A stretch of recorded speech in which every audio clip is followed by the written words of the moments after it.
Tá no visual? No visual, perdi o pouso. Que é a fase mais crítica, de quando você está no visual até você ir pousar. Essa aproximação, né? Exatamente, é a fase mais crítica. Aí, cara, minha cabeça já ficou a mil. Eu falei, caramba, eu não vou falar nomes aqui, mas o meu colega estava do lado, que é amigão meu, estava noivo, né? Eu falei, caramba, tá noivo. Eu não lembrava se o mecânico tinha filho, se não tinha filhos. Eu falei, caramba, pô, preciso posar, não tem como posar. Aí já comecei a pensar, cara, se eu não conseguir posar na próxima, eu vou pedir para ir lá para o Ticonderoga. Que eu sabia que o Ticonderoga era enorme, americano, né? Mas ele estava longe para caramba. Eu falei, não, peço para me dar uma... Mas tinha combustível suficiente para ir? Tinha, porque estava começando o voo.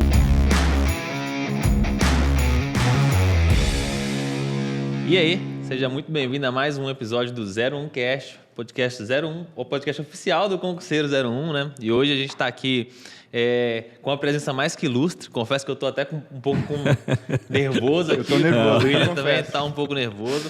A gente trouxe aqui para conversar com a gente hoje e contar um pouco das experiências que eu acho que quase todo mundo tem dúvidas sobre. O contra-almirante Paulo Ricardo.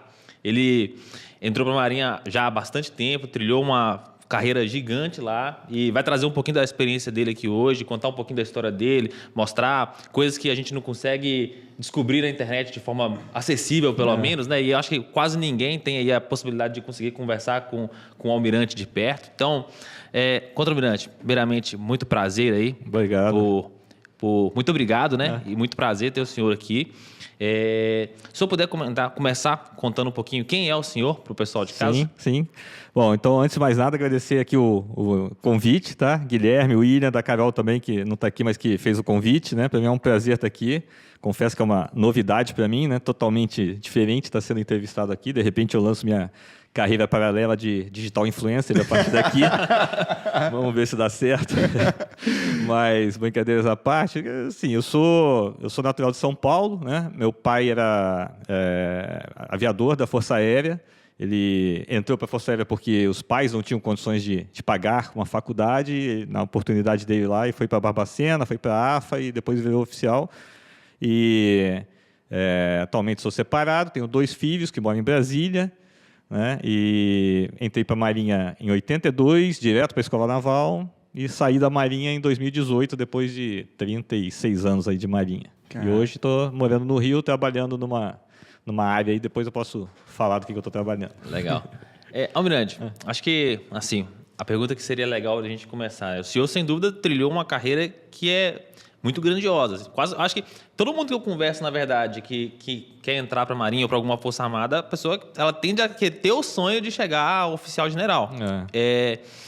Como que foi a sua decisão de entrar para a Marinha? O que teve alguma experiência de infância que te influenciou ou algo do tipo? Por que o senhor decidiu entrar para a Marinha? Antes de mais nada, só deixar bem claro, né? Eu vou falar muito das minhas experiências pessoais aqui. Obviamente que eu não tenho autorização para falar em nome da Marinha. O que eu falar da Marinha, estou falando visão Paulo Ricardo. Com né? certeza. Tem um comandante da Marinha, que inclusive é meu amigo pessoal também, que eu muito prezo. E ele fala pela Marinha. Mas eu vou ser sincero, eu entrei para a Marinha quase que por acaso, vamos dizer assim, né? Minha meta de vida num determinado ponto, quando eu estava lá com 13, 14, 15 anos, era ser piloto, queria ir para a Força Aérea.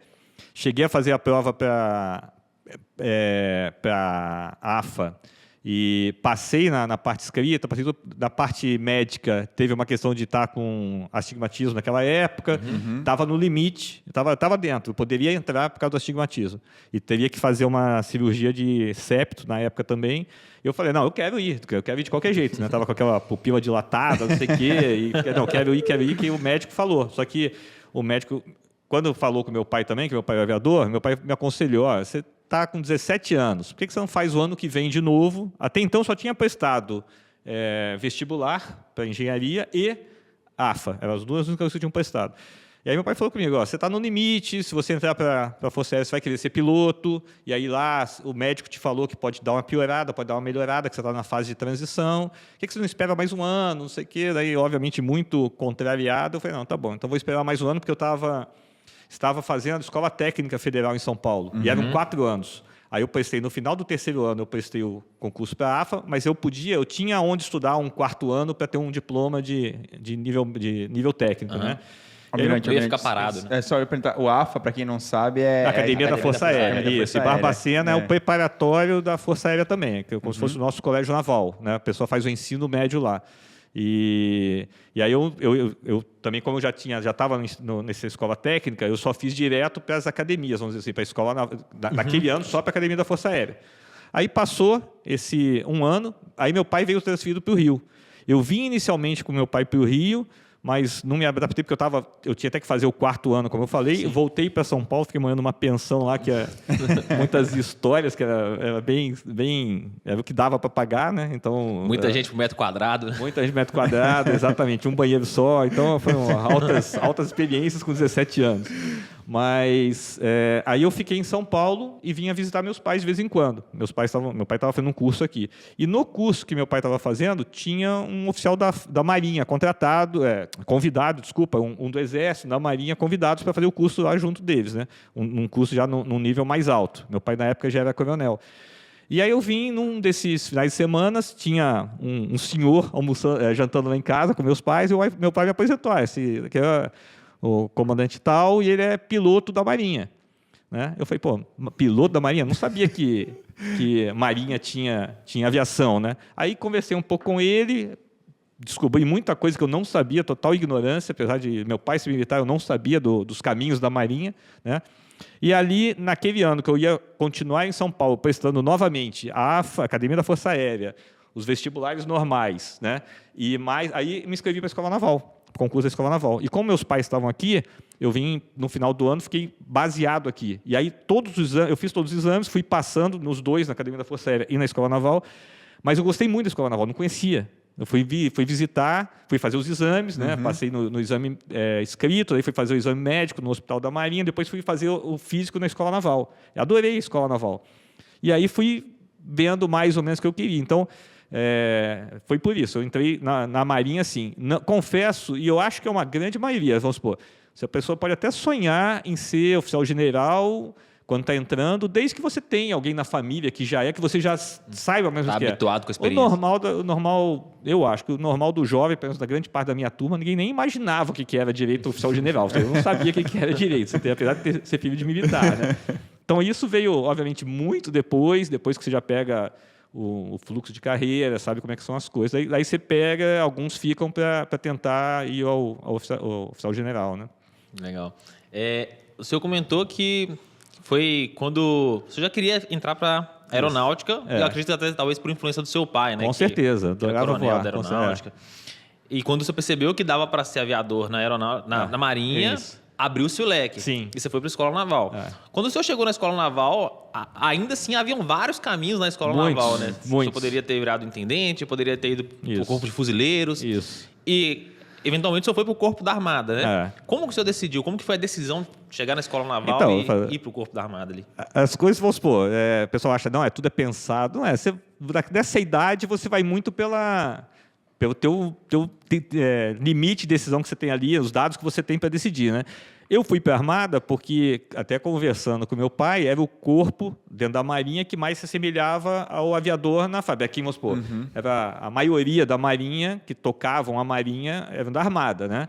Os fuzileiros, o intendente, para mim, não me interessava, nunca gostei muito dessa parte mais burocrática. E administrativa. Não me interessa tanto assim, né, por mim. E o fuzileiro eu desconhecia. Quando eu fui para a Escola Naval, os 4 anos de escola, você faz visitas a organizações da Marinha, você faz viagens, você vai visitar várias coisas. E ali você muda teu leque de opções e de visão das coisas. Né? Confesso até que eu escolhi a Armada convicto, mas se eu olhar para trás e falar assim, não, se eu tivesse sido fuzileiro, eu também teria sido feliz. Né? E mesmo a vontade da aviação naval, ao longo da Escola Naval e mais para frente um pouquinho, eu vi que tinha várias outras coisas na Marinha que, se eu fizesse, eu também seria feliz. Né? É óbvio que eu persegui meu sonho lá atrás, né? E sou altamente realizado com isso, mas eu vi que tinham outras opções também. Na minha época, a opção, como você falou, entre os corpos, Armada, Fuzileiro, Naval, Intendente, acontecia no final do primeiro ano. Hoje acontece no final, pelo que eu sei, posso estar desatualizado, hoje no final do segundo ano. Né? Então, hoje, os alunos, os aspirantes, têm mais tempo para tomar uma decisão, que é uma decisão importante.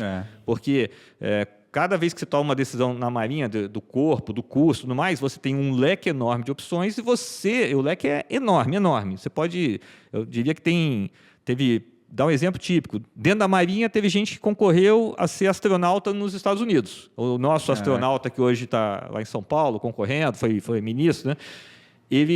O processo de seleção envolveu... O ministro Marcos Pontes? Isso, exatamente. No processo de seleção dele, envolveu gente da Marinha também. Então, tenho amigos meus que participaram do processo seletivo e foram até os níveis mais próximos. Então, quer dizer, estou dando só um exemplo do leque. O cara entra para a Marinha e vai ser astronauta. Então, assim... Tudo a ver, né? Tudo a ver. Você tem opções demais, né? Só que quando você... Como tudo na vida, a partir do momento que você toma a decisão, você ganha por um lado, você pode perder pelo outro, né? Então, a minha decisão não foi assim uma coisa pensada, estratégica, quero ver a carreira. Não, foi porque eu gostei das atividades da Armada, todas que eu fui fazer, gosto, né? Sempre gostei de navio, gosto. E fuzileiro também me atraiu bastante. Mas, na minha decisão, eu fui pela Armada no final do primeiro ano. Mas eu queria perguntar como é que o senhor pensou já, talvez, seguindo a carreira em ser aviador, e com um sonho passado já, né? Eu confesso que durante a escola naval, eu fiz viagem de submarino, para mim foi sensacional, então eu acho, óbvio que a minha experiência foi mínima, foi um dia no submarino. Mas eu acho, até pelo que eu converso com amigos, se eu fosse ser submarinista, eu seria feliz hoje também. Entendeu? Então, ao longo da escola naval, foi uma descoberta muito grande. Então, a aviação, óbvio que eu via, na época não tinha avião, né? Os helicópteros da Marinha, eu ficava arrepiado, adorava ver voando, não sei o quê. Mas eu não estava, talvez até por uma defesa, que eu não sabia como é que estava indo o meu astigmatismo, talvez até por uma autodefesa psicológica, não sei, não sou dessa área. Eu falei, não, tem outras coisas que eu posso gostar também.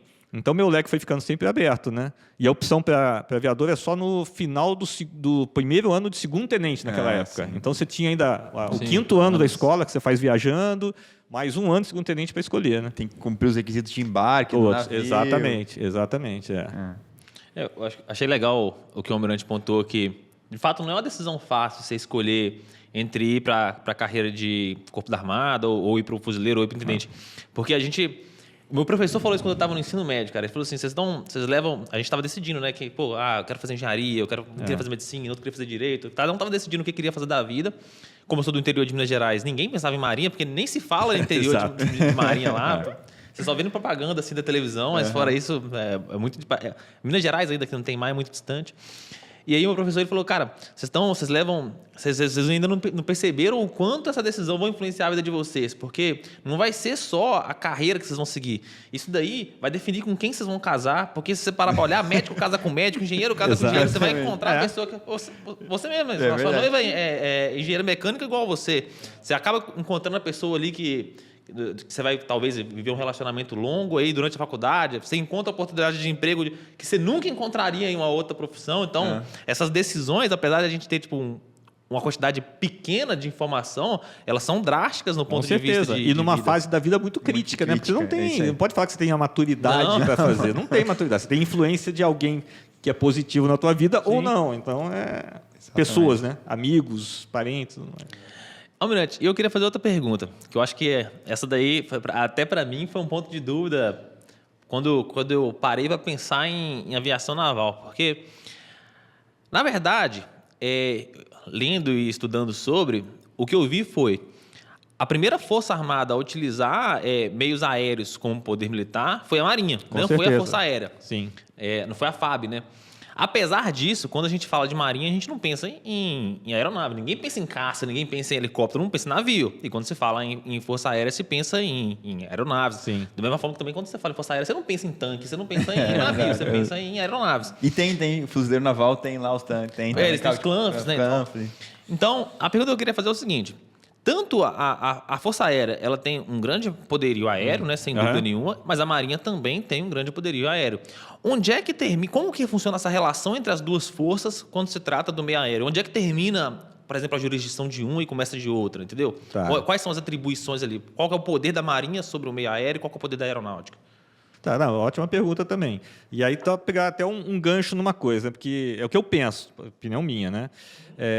As nossas Forças Armadas no Brasil, até pelas diferenças regionais que a gente tem, a capilaridade que as Forças Armadas têm, que elas chegam lá nos pelotões de fronteira do Exército, ou nas agências das capitanias lá da Marinha, em lugares muito distantes do normal. Geograficamente ali. As Forças Armadas elas conseguem atrair jovens de uma forma, às vezes, bem distantes que conhecem. Só que entre as três forças, a Marinha é que tem menor capilaridade, porque a missão da Marinha, na realidade, começa tirando a parte de rios da Marinha, dessa parte interior, que ela é bem menor.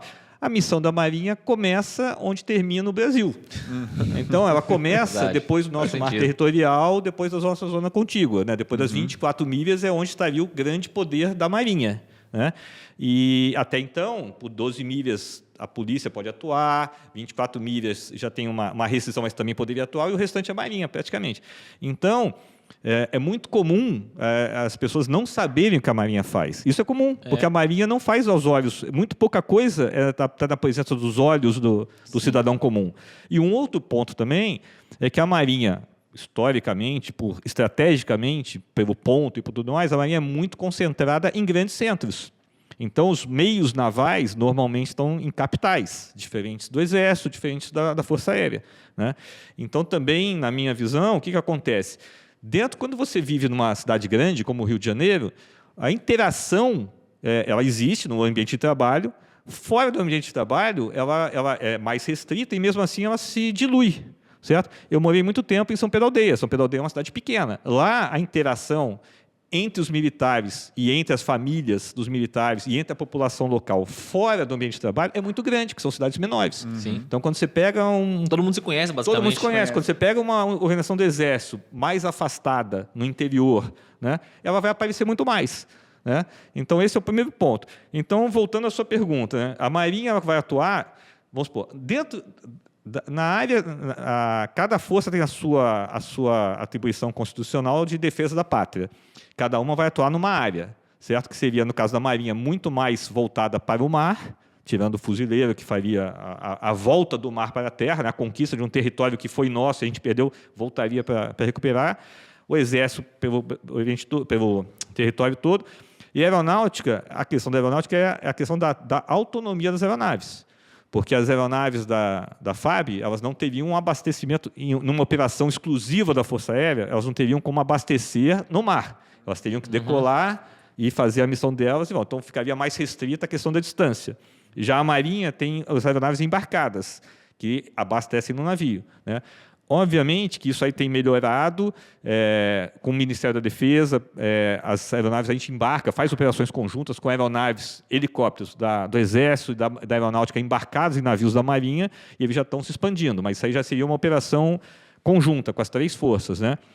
E na parte que é também uma missão institucional das três forças, constitucional das três forças, que é apoio ao desenvolvimento da população, calamidades, salvaguarda da vida humana, aí as três forças atuam, não tem, tipo assim, a FAB já faz resgate no mar, de navio, vamos supor, um navio mercante que precisa de um apoio, resgate de alguém, se a Marinha não tiver helicóptero perto, vai ser um helicóptero da FAB que vai buscar, a Marinha faz buscas em terra também, normalmente, quando precisa. Todas elas atuam, as três forças atuam na questão das calamidades, tem que apoiar, vão. Né? Então, assim, hoje em dia, o normal no mundo, né, quando se fala em forças armadas, é que as 3, 4 ou 5 forças, como os Estados Unidos tem 5 forças armadas, nós temos 3, nós temos Marinha, Exército e Aeronáutica. O Exército, nos Estados Unidos tem mais 2, que é a Guarda Costeira e os Marines são separados, fuzileiros. Né? Todos eles têm que ter aviação. Então, faz parte do ambiente ter uma aviação que esteja embarcado, esteja próximo dos meios que eles vão operar.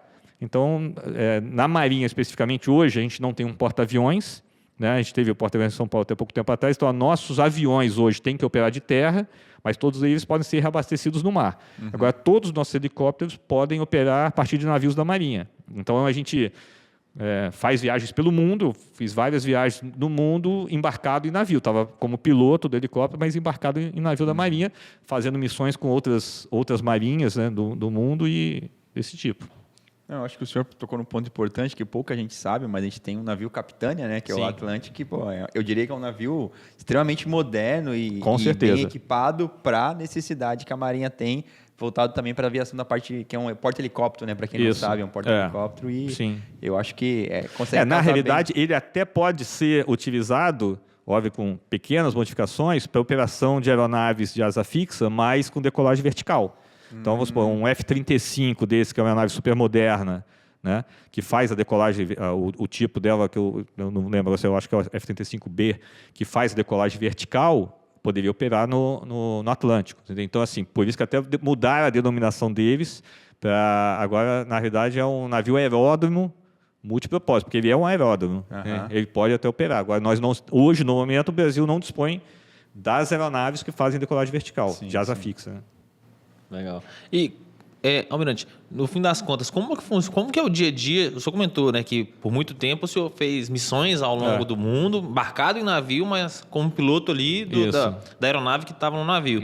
Como que é o dia a dia do aviador da Marinha? Então, vamos supor, os esquadrões, a Marinha tem esquadrões de helicóptero, de avião, e atualmente tem um esquadrão de aeronave remotamente pilotada, que seja o VANT. Drones, um drone, só mais grandes, né? Como se fossem VANTs. A Marinha já criou o esquadrão, já tem a gente chama de ARP, né? Aeronave remotamente pilotada embarcadas. VANT significa o quê? Veículo aéreo não tripulado. Autônomo, né? Veículo aéreo não tripulado. Né? E que todas as marinhas do mundo também estão usando, não só marinhas, mas... Na guerra da Ucrânia está sendo bem importante. Todos eles são muito importantes hoje em dia. Né? Então, a Marinha já adquiriu, já tem lá em São Pedro da Aldeia. Então, a Marinha tem hoje um esquadrão, a maior base dela é em São Pedro da Aldeia, que são 6 esquadrões, 5 de helicóptero, 1 de avião, que são os caças, e 1 de ARP agora, de VANT. Né? Então, são 7 esquadrões lá, nessa base maior que é de São Pedro da Aldeia. Tem um esquadrão no sul, em Rio Grande. Tem um esquadrão na região centro-oeste, que fica em Ladário. Tem um esquadrão em Manaus e tem um esquadrão em Belém. E eu sei que tem outros estudos para outros esquadrões serem criados. Eu não estou atualizado agora para falar onde seriam esses esquadrões. Mas, quando eu estava na ativa, tinha outras possibilidades também. Agora, a maior base é lá em São Pedro. Então, no dia a dia do piloto, você vai trabalhar no seu esquadrão, você tem o teu treinamento normal de voo, né? De dia, de noite, os esquadrões, a maioria da Marinha voa de noite também, voa à noite também. Aí você faz os teus treinamentos e isso tem uma questão administrativa. Eu, por exemplo, quando eu cheguei no meu esquadrão, eu fui para manutenção. Fiquei minha vida toda na área de manutenção do esquadrão. Você tem os departamentos, você tem a área de operações, a área de administração. Então, apesar de ser piloto, né, apesar de ser aviador naval, você tem o teu dia a dia de papel lá, que você tem que tratar com papel. E faz treinamentos. E eu servi também a vida toda num esquadrão, que era o esquadrão que embarcava, no início só tinham as fragatas classe Niterói. Então, o helicóptero foi projetado para operar a partir desse navio. Se o navio fosse fazer uma viagem, vamos supor, o navio saía do Rio e embarcava um helicóptero. Então, eu embarcava como piloto, normalmente 3 pilotos, às vezes, dependendo da comissão, 4 pilotos, mais os mecânicos todos, cerca de 10 pessoas, 10, 11 pessoas. Se o navio fosse fazer uma viagem de 3 meses, você ficava 3 meses no navio. Se fosse ficar uma semana, uma semana. Depois, quando o navio estava voltando, você decolava, voltava para São Pedro da Aldeia, para a minha base, e fazia a manutenção lá. Né? E enquanto você está no mar, aí você faz as atividades específicas do piloto militar, vamos dizer assim. Então, tem as operações como essa que estava ontem, estava suspendendo aqui vários navios, suspendendo para a UNITAS, que é uma operação enorme que é feita todo ano com os países todos das Américas, mais convidados. Então, esse ano, acho que tinha a França, tinha países da África também convidados, fazem. E, às vezes, tem exercício que você faz com o navio americano, tem exercício, você passa o dia no navio americano, a aeronave americana passa o dia no navio brasileiro, para fazer intercâmbio de informações, tudo mais, treinamento. Então, basicamente é isso. Essa operação UNITAS, ela especificamente faz o quê? É uma operação combinada de várias marinhas, né? E para você, o que acontece? Nós não temos um tratado do Atlântico Sul de defesa, como tem o da OTAN, do Atlântico Norte. Mas você tem um alinhamento do tipo, o dia que for operar com navios americanos, a gente tem que falar a mesma linguagem. O dia que for operar com navio uruguaio, a gente tem que falar a mesma linguagem. Certo? Então, quando os interesses são comuns, então, volta e meia, a gente tem exercícios específicos com a Marinha Uruguai, exercícios específicos com a Marinha Argentina, que são tradicionais, são bem antigos, né? Com a Marinha do Chile, que são as mais próximas, para a gente, próximas que eu digo... Geograficamente falando, é mais fácil os nossos navios irem até o Chile do que, por exemplo, irem para o Japão. Então, é normal que a gente tenha as marinhas mais próximas. Né? E, da mesma forma que na Amazônia, quem serve em Manaus tem muito exercício com a Colômbia e com o Peru, porque estão mais próximos dos rios lá. E esse exercício da UNITA já tem há mais de 50 anos. Mudou um pouco o formato, que antigamente corria-se vários países, hoje em dia é mais concentrado num determinado país. e vai revezando, né? E aí saem para o mar, fazem atividades no mar, exercícios de tiro, exercícios com helicópteros, exercícios de submarino, combate a submarino, né? Com exercícios reais, vamos dizer assim, né? E quando vai para o porto, tem a área dos exercícios nos portos, além do congraçamento, com eventos esportivos, com tudo isso, eventos às vezes até artísticos, com bandas e tudo mais, e tem esse congraçamento e alguns exercícios de simulação nos portos também tem. Aí acontece isso. Já faz há mais de 50 anos que tem as UNITAS. Eu ia fazer uma pergunta voltada para essa questão do dia a dia do aviador. Eu acho que assim, eu sempre vi que para você ser um aviador, principalmente de caça, até de helicóptero de combate, você tem que passar pelo rigoroso processo de treinamento até lá. Sim.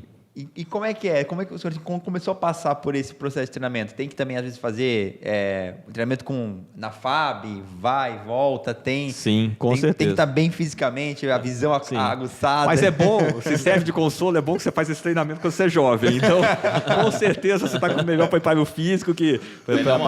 Para passar para a aviação, você tinha que fazer... Eu não lembro, mas eu acho que eram 8 ou 10 barras que você tinha que fazer. Você tinha que correr não sei quantos quilômetros lá em 12 minutos, então era muito mais puxado que com certeza que seria hoje, né, para mim, né? Então, mas tem todo esse treinamento. Você, obviamente que na aviação são só voluntários, né? Sejam oficiais, pilotos, ou sejam os praças, mecânicos, ou qualquer especialidade, é só voluntário. Então, num determinado ponto da sua carreira, o que você estava falando lá, Guilherme, da decisão, vamos dizer assim, alguém tem que tomar uma decisão, eu vou abrir mão disso, mas eu quero isso. E aí você faz opção, se voluntaria, foi o meu caso. Na minha época, eu me voluntariei tanto para tentar aviação quanto para o submarino, mas eu coloquei em primeira prioridade se eu passasse aviação, passasse nos exames, né? E depois submarino. Aí você tem uma batelada de exames psicotécnicos, né? Psicológicos, psicotécnicos na época, não sei como é que é o nome hoje. Depois vem a batelada de exames médicos e depois vem alguns exames físicos, né? E depois que você passa tudo, você vai para uma parte teórica do curso. Que no meu caso foi, acho que cerca de 9, 10 meses de aulas teóricas sobre aviação. Aí envolve a questão de treinamento, sobrevivência na selva, sobrevivência no mar. Hoje em dia, eu não tive que fazer, mas hoje em dia é salto de paraquedas, daí vai para a Força Aérea, fazer salto de paraquedas. Caramba. Alguns treinamentos fisiológicos que envolvem visão, de adaptação, visão noturna, não sei o quê. Na minha época também eram feitos na Força Aérea, então tem esse entrosamento, né, para fazer. Aí depois começa a parte prática. Então você faz muita coisa da aviação sem saber se ainda você vai ter pendor, se vai ter... Porque, na realidade, todo mundo consegue ser piloto, né? Todo mundo consegue. Só que, dentro dos programas das Forças Armadas, aqui ou lá fora, tem uma média que eles colocam de metas a serem atingidas. Então, vamos supor, não tem porquê... Se você está pagando fora uma hora de voo, você pode... não, quero pagar 100 horas de voo para ficar treinando isso. Nas escolas militares não dá para fazer isso. Então, a média é que com 10 horas de voo você já esteja pousando e decolando, por exemplo. Estou pegando um parâmetro, certo? Com 20 horas de voo, você tem que estar solando, você tem que estar voando sozinho na aeronave. Vai botar um saco de areia do teu lado, você vai decolar sozinho. Então, se você chega num determinados cheques desse e não está atingindo aquele normal... Requisito. Aí é o famoso ficha rosa, você toma uma ficha rosa de avaliação, ganha 2 voos extras. Então, você ganha mais 2 voos como se fosse uma recuperação. E aí checam de novo. Se você continua, você toma mais uma ficha rosa. Na terceira ficha rosa, que não precisa ser no mesmo ponto, você pode...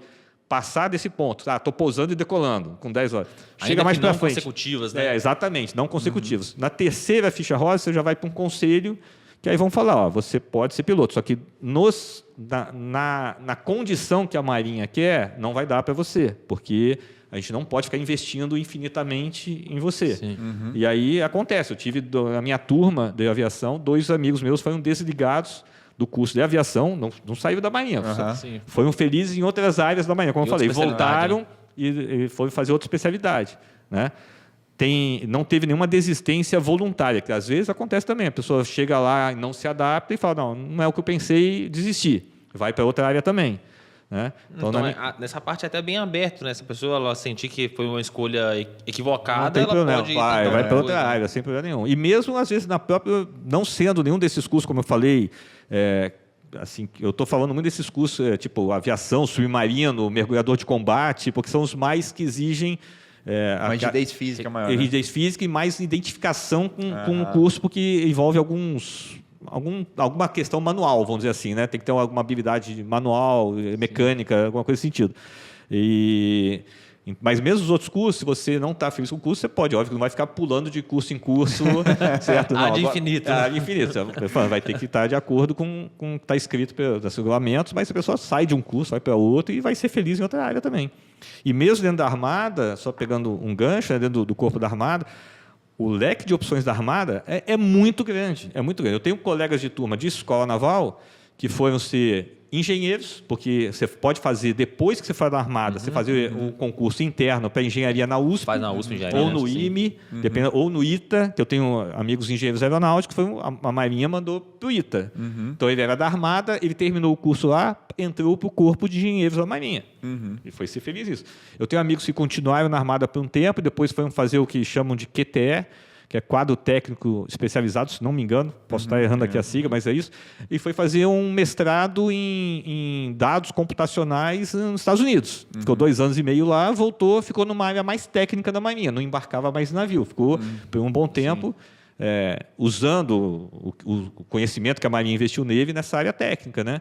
Tem pessoal que foi para a aviação e ficou pouquíssimo tempo na aviação, no voo, foi para a área de segurança e ficou mais atuante na área de segurança. Então, assim, o leque é muito grande, grande. Como que funciona? Tentar dar um exemplo. O curso de aviação, ele dura quanto tempo? Os cursos normais, que é o curso de aperfeiçoamento que chama na Marinha, né? Você termina a escola naval em 3 grandes corpos, Armada, Fuzileiro e Intendente, e dentro desses corpos você já tem algumas subespecializações. Por exemplo, na Armada você pode escolher lá na escola naval mecânica, ou eletrônica, ou sistema de armas. Já direciona um pouco para você. Fuzileiro também acho que é isso, né? Também, fuzileiro também. E o intendente eu acho que é só administração. Na minha época, pode ser que tenha mudado. Acho que até hoje é isso. Então, acho que é só administração. E aí, vamos supor, para o pessoal da Armada, se você escolheu lá na escola naval que você quer ser sistema de armas, que essa opção também já é mais para frente, eu acho que é no 3º ano também, escolheu o sistema de armas, se você... alguns aperfeiçoamentos, qualquer dessas especialidades que a pessoa pode fazer. Então, vamos supor, como eu falei, aviação, submarino, hidrografia, mergulhador de combate... Que é o GROMEC, né? Que é o GROMEC. O que você escolheu antes da escola, você pode tentar. Você pode fazer qualquer coisa. Eu fiz sistema de armas, por exemplo. Eu sabia que, lá atrás, a minha decisão, com 1 ano de escola naval, que se eu não fosse para aviação, submarino, que eu tinha colocado como minha segunda opção, eu automaticamente seria armamentista. Porque todo mundo que fez o sistema de armas vai ser armamentista depois. É um oficial da Armada, de superfície, de navio, voltado para armamento. Se você fez mecânica na escola naval, você vai ser maquinista. Se você não escolheu uma dessas que você todos só podem escolher. Entendi. Né? Seria o análogo a um clínico geral, aí tem o cardiologista. O cara fez uma especialização a mais para poder atuar naquilo ali. Então, vamos supor, você terminou a escola naval, daí você tem um 5º ano que é feito no navio escola. Você tem as aulas durante as viagens, durante o navio está no mar, né, que é o 5º ano, e quando você tem vamos supor, para nos postos estrangeiros para ter contato com outras marinhas, como eu falei, que a Marinha... O trabalho da Marinha começa onde termina o Brasil, vamos dizer assim, né, praticamente. Isso falando a parte de defesa, obviamente, a defesa da pátria. Né? A defesa da pátria. Também tem a área voltada para a interna, que muitas outras coisas. As capitanias também ficam dentro dos rios. Eu estou falando assim, eu estou falando de uma forma bem genérica. Assim, bem genérica. Eu estou tentando só comparar. No contexto geral, você não vai ter porque o Exército está operando em situações normais, você entende, a 200 milhas fora do Brasil. Normalmente, a não ser que esteja efetivamente em guerra e tenha ido para lá, mas normalmente não seria, né, em situação de paz. Então, tem muito esse intercâmbio. E aí, quando você chega no final, da minha época, era no final do 1º ano de segundo tenente, você fazia opção, e no final do 2º ano você ia cursar, fazia os exames, todos como eu falei, e você ia cursar. Esses aperfeiçoamentos são, em média, 1 ano. Tirando o submarino e a aviação, que era um pouquinho maior, porque o curso teórico é maior e a parte prática também tem uma parte prática. Porque, vamos supor, se a pessoa vai ser armamentista, a parte prática é bem menor, porque já teve contato com o navio, 2 anos embarcado em navio, como tenente. Né? Pelo que eu sei, parece que agora anteciparam 1 ano. Então, você sai de navio no final do 1º ano, segundo tenente, já sai para os cursos. Eu não sei exatamente dizer como está, mas todo mundo da Armada tem uma experiência embarcada. E da mesma forma que todo fuzileiro tem uma experiência do campo do fuzileiro antes de ir para o aperfeiçoamento dele, o curso de aperfeiçoamento. Legal. O almirante falou que tem gente da Armada que vai ser engenheiro, mas tem o inverso também. Tem engenheiro que pode entrar pelo QCCA. Com certeza. O leque é muito grande. Com certeza. E pode virar aviador também. Na minha turma, tinha um engenheiro que ele virou aviador. Ele foi pro QCCA, depois virou aviador. Agora ele é aviador. Ele não sei onde que ele está, mas ele é aviador. Almirante, e aí como que funciona? Vou tentar pegar um exemplo. O senhor comentou que se eu tivesse, por exemplo, no meio do curso, eu pensei, essa especialidade não é a que eu achei que seria, vou fazer outra. A pessoa pode sair, pode ir fazer outra coisa, outra especialidade dentro da Marinha. Mas se você terminar o curso, você ainda tem esse direito, quero fazer outra especialidade agora? Não, outro não. Você pode fazer o que a Marinha, vamos supor, o aperfeiçoamento você vai levar para o resto da vida. O que você pode é, dentro do seu aperfeiçoamento, buscar a tua área que você mais goste. Então, vamos supor, dentro da aviação, eu tenho exemplos assim, de aviadores navais, né, que voavam, se formavam, gostavam de voar porque gostavam disso, mas dentro disso eles gostavam muito de facilidade de jogos, de simulação. Então ele, naturalmente, dentro da aviação, ele foi para uma área onde ele voava de vez em quando, mas bem menos do que o restante das pessoas, e desenvolveu muita coisa na área de simuladores de voo, porque é uma área que ele gostava, dessa parte de informática, dessa questão. Então, a pessoa vai para uma área que ela gosta mais. Também tem, então, vamos supor, o que eu falo, a pessoa quer ir para a área mais de segurança de voo, ele vai, a Marinha às vezes tem curso de segurança de voo no exterior com mais de 1 ano de curso lá, depois ele volta e vai ficar, obviamente, voltado, dedicado, vai continuar sendo aviador naval, vai voar de vez em quando, mas a atividade maior dele vai ser voltada para essa questão da segurança. Eu ia fazer uma pergunta agora com curiosidade. Eu queria saber se o Almirante, na década de 90, né, até o início de 2020, operou no porta-aviões ali, né, o navio a Minas Gerais, depois o São Paulo, que foram porta-aviões da Marinha. E existia pouso de caças, né? Era o A1, acho que a caça é o A1, né? A4. A4, isso, o A4. O senhor chegou a operar o A4? Chegou não. No meu, dentro daquelas decisões, né? Eu cheguei na Marinha em 82, fui cursar aviação em 88, me formei em 89. Os aviões da Marinha só vieram, os novos, né? Nessa helicóptero na época. Só helicóptero, só formava helicóptero. Então até a formação era diferente. E aí os aviões só chegaram em 2000. Então, na minha geração, da minha geração de aviação naval, ninguém voou avião. Todos são bem mais modernos. Teve gente da minha época que foi os primeiros comandantes do esquadrão, comandantes imediatos, que eram pessoas mais antigas, não eram pilotos do avião, eram pilotos de helicóptero, porque não tinha ninguém antigo o suficiente. Hoje em dia já tem. Né? Mas, então, assim... eu já era capitão de corveta quando chegaram os aviões. Só que a Marinha teve avião antes, né? Sim, a Marinha teve avião, já teve em outras épocas. Antes também eu não era nem nascido, mas já teve avião. O senhor chegou a andar no A4? Já tenho. E a experiência, como é que é? Nota 10, muito boa. Tem umas boas fotos, umas boas filmagens de fotos do A4. Aquele loop lá. Sim.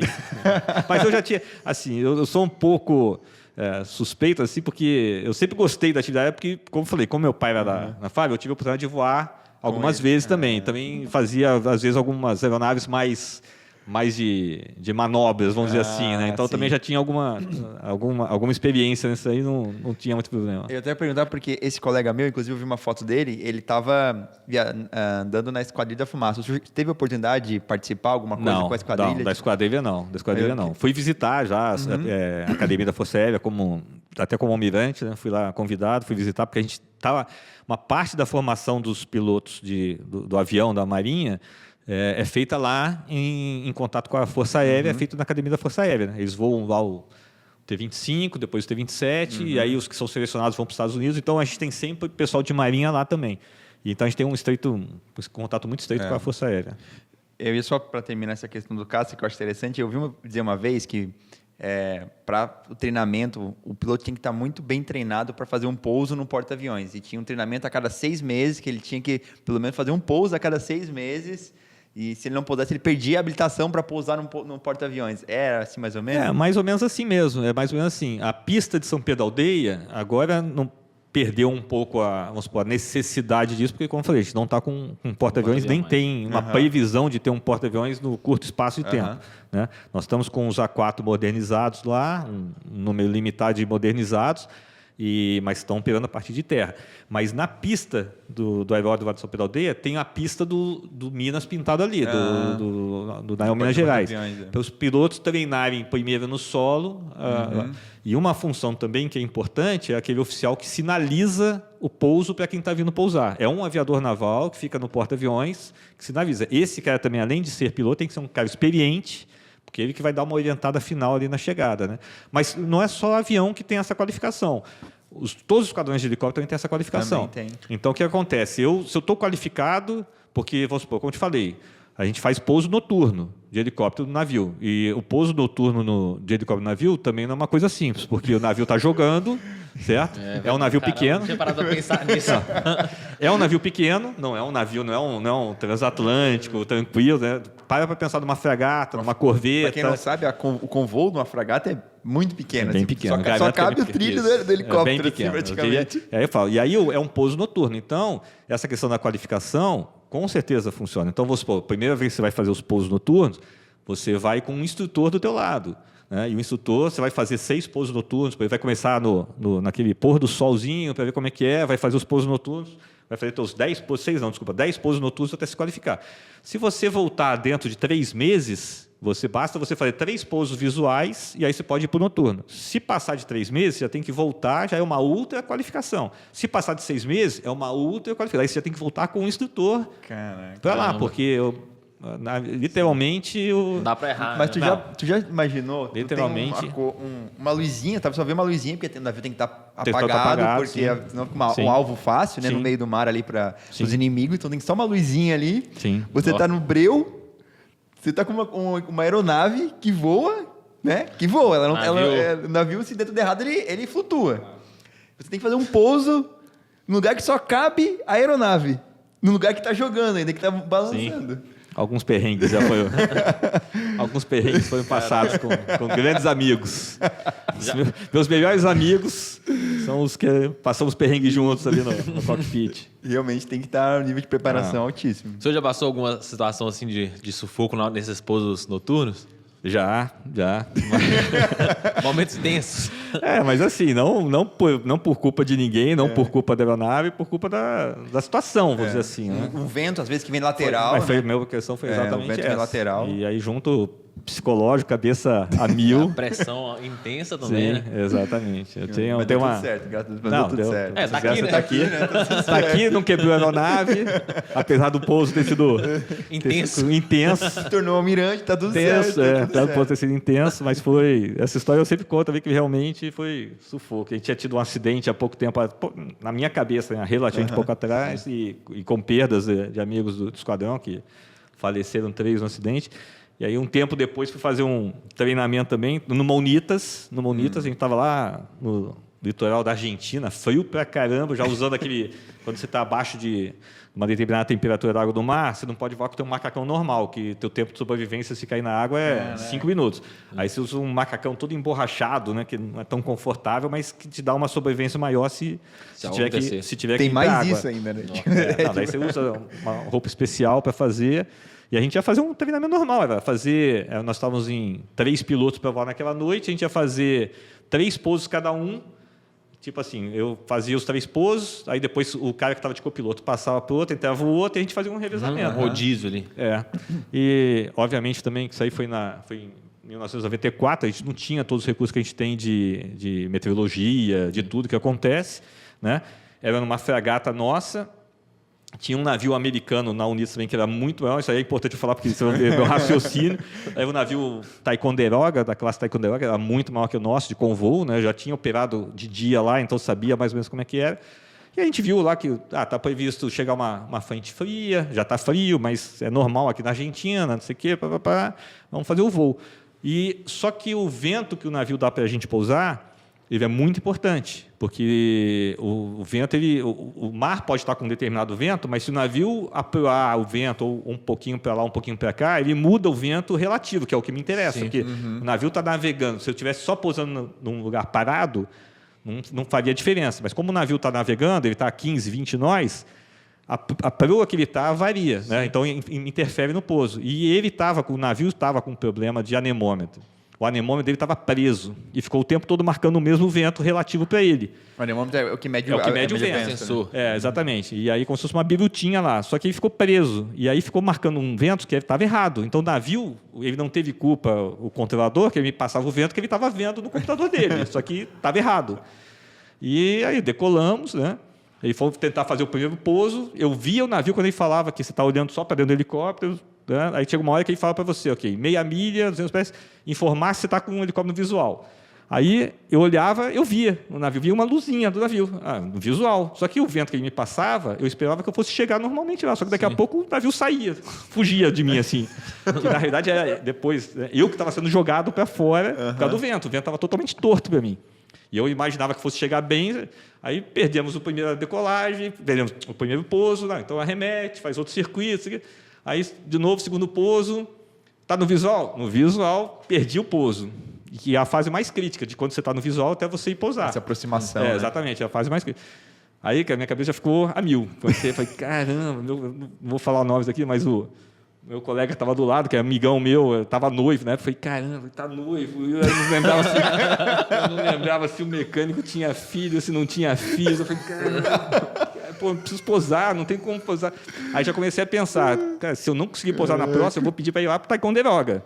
Que eu sabia que o Ticonderoga era enorme, americano, né? Mas ele estava longe para caramba. Eu falei, não, peço para me dar uma... Mas tinha combustível suficiente para ir? Tinha, porque estava começando o voo. Eu era o primeiro noturno.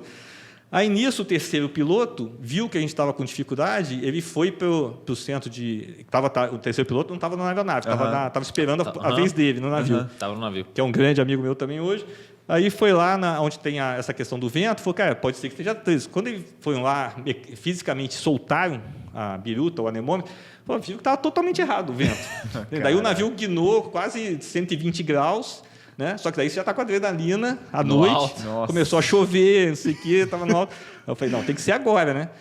Mas não falei nada, falei, tô tranquilo aqui, mas não vou falar nada para não causar estresse para os outros. Tranquilo. É a última minha tentativa. Sempre fiz isso, nunca fez diferente. Tinha mais 1h30 de voo. Eu tinha combustível para mais 1h30 de voo. Tinha passado só meia hora. Foi os primeiros 3 pousos. Aí eu falei, cara, mas se eu não puder, eu não vou ter mais como fazer. E no noturno, especificamente, tem que ser o piloto da direita, porque a aproximação da luz que você vê da fragata, ela é voltada para a esquerda dela. Então, só o piloto da direita que vê. Que enxerga, tem um mínimo de visão ali. Exatamente, o outro fica muito mais difícil pousar de noite. De dia não, mas de noite, né? Então, aí eu vim, né? Vim para cima, daí quando chegou em cima já estava balançando, que o tempo tinha piorado para caramba, isso aqui. Aí eu sei que a aeronave era boa para caramba, é o Lynx, né? O Super Lynx é nota 10. Aí posamos lá do jeito que posou, como falei, não quebrou a aeronave, tá bom, tô vivo, tô indo. Aí eu virei para esse meu amigo e falei assim, você não sabe qual é que tá. Pô, tô aqui, cara, tremendo até não poder mais. Aí ele falou, eu achei que você estava super tranquilo. Não estava tranquilo. E aí depois que a gente desceu, daí o comandante do navio viu que a situação estava ruim, cancelou os próximos voos, a gente parou o voo por ali. Graças a Deus, né? Não, e aí quando a gente foi ver, o Ticonderoga tinha cancelado, ele estava, sei lá, a 70 quilômetros da nossa frente, e ele tinha cancelado as operações aéreas também, porque o mar tinha virado totalmente, ele não tinha nem lançado os helicópteros dele. Falei, não ia dar para pousar lá também. E é o que eu falei, para quem não conhece, o convoo de pós a aeronave, o helicóptero, é minúsculo na fragata. Só cabe o helicóptero. Até pouco tempo atrás, a gente operava noturno nas corvetas classe Inhaúma, né? E é o menor convoo do mundo para operação noturna. É o melhor, e a gente pousava lá até... Década de 90 foi muito rica para aviação, principalmente no caso do meu esquadrão, né? Porque a gente começou na década de 80, 78 e a década de 80 quase que operando só nas fragatas. E aí depois chegaram navios americanos, que a gente operava noturno também, mais navios ingleses e as corvetas. Então a gente tinha um leque de pousos ali enorme também a fazer. Chegaram as fregatas classe Greenhow, chegaram os CTs classe Garcia, que também já deram baixa, né? Mas foi uma época muito boa, voava-se muito e era muito bom. Cara, que dificuldade. Almirante, o senhor chegou a fazer algum curso no exterior ou algo do tipo? Sim, eu servi 2 vezes no exterior, né? Uma vez... eu fui como oficial do grupo de recebimento dos Lynx. Os Lynx foram comprados na Marinha em 78. Porque sabe, Lynx é o helicóptero. Helicóptero. Um helicóptero para operar de navios pequenos, com certeza é a melhor aeronave do mundo, com certeza. Não é porque eu sou fã, mas... Não é clubismo, né? Não, eu sou fã, mas pode assinar embaixo. Para operar diurno e noturno, é uma nave que resposta muito rápida, uma aeronave foi projetada para isso, então eu poderia falar que tem várias características de construção do helicóptero que foram feitos para operar de navio pequeno. Uma delas, normalmente, o helicóptero só decola, né? Você não tem como dar passo negativo, você não tem como arriar mais. O Lynx dá. Então, você pousou, o navio está jogando muito, você vai, por exemplo, escorregar, você consegue dar passo negativo, as pás viram ao contrário para poder segurar. Ela tem um arpão. No centro de gira dela tem um arpão. Então, nos navios tem uma grade, você pousou, você passa um arpão também. Então, assim, tem outros, tem muitas, né? Então, uma aeronave muito, muito boa. Quanto custa uma aeronave dessa daí, mais ou menos? Assim, eu diria que deve estar uns $20 milhões, mais ou menos, talvez. Então, você que está vendo, tem um iate, se quiser comprar uma aeronave, compra. Exatamente. Se quiser, eu dou o endereço. Mas quando você fala meios militares, todos eles são... Não é tão acessível, tá? Para as pessoas de casa. Não vou nem falar que não tente isso em casa, não vai dar para tentar mesmo. Não dá para fazer, mas é assim. Então, daí eu fui... Em 78 foi comprado os helicópteros, e em 95, quase 20 anos depois, as naves foram modernizadas na Inglaterra. Então, a gente comprou mais 9 aeronaves e modernizamos as 5 que a gente tinha. E eu fui nesse grupo de recebimento. Eu fiquei 1 ano e 8 meses na Inglaterra, trabalhando na fábrica. Eu fui com a função de piloto de teste pela Marinha, mas a fábrica tinha os pilotos, obviamente, de teste deles. Eu só voei com eles ali, né? Mas, então, foi bom que eu acompanhei a construção das aeronaves do zero, vamos dizer assim, né?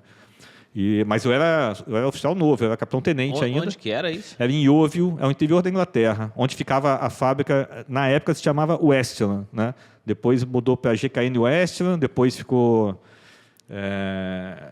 Agora esqueci o nome, agora chama-se Leonardo, essa fábrica. É uma fábrica que construía avião, construía helicóptero, eles tinham licença para construir vários helicópteros também, até americanos. E quanto tempo o senhor ficou lá? Fiquei 1 ano e 8 meses. Uma baita experiência, né? Não, daí é bom, porque leva a família, apesar dos filhos eram pequenininhos, mas era muito bom. Foi uma experiência de vida, nota 10. Foi um lugar que eu trabalhei muito, realmente. Eu trabalhei muito mesmo. Era puxado a questão de trabalho, mas, assim, questão de poder estar morando num país estrangeiro, né? Experiência de vida, nota 10. E mais tarde, bem mais tarde, 2011, 2012, a Marinha mandou fazer um curso na Marinha dos Estados Unidos, como se fosse equivalente assim, um mestrado, vamos dizer assim, em Relações Internacionais. É um curso que tem na Marinha Americana, e para os oficiais da Marinha Americana, não é só oficiais, é na escola de guerra naval deles, né? Que é a universidade, né?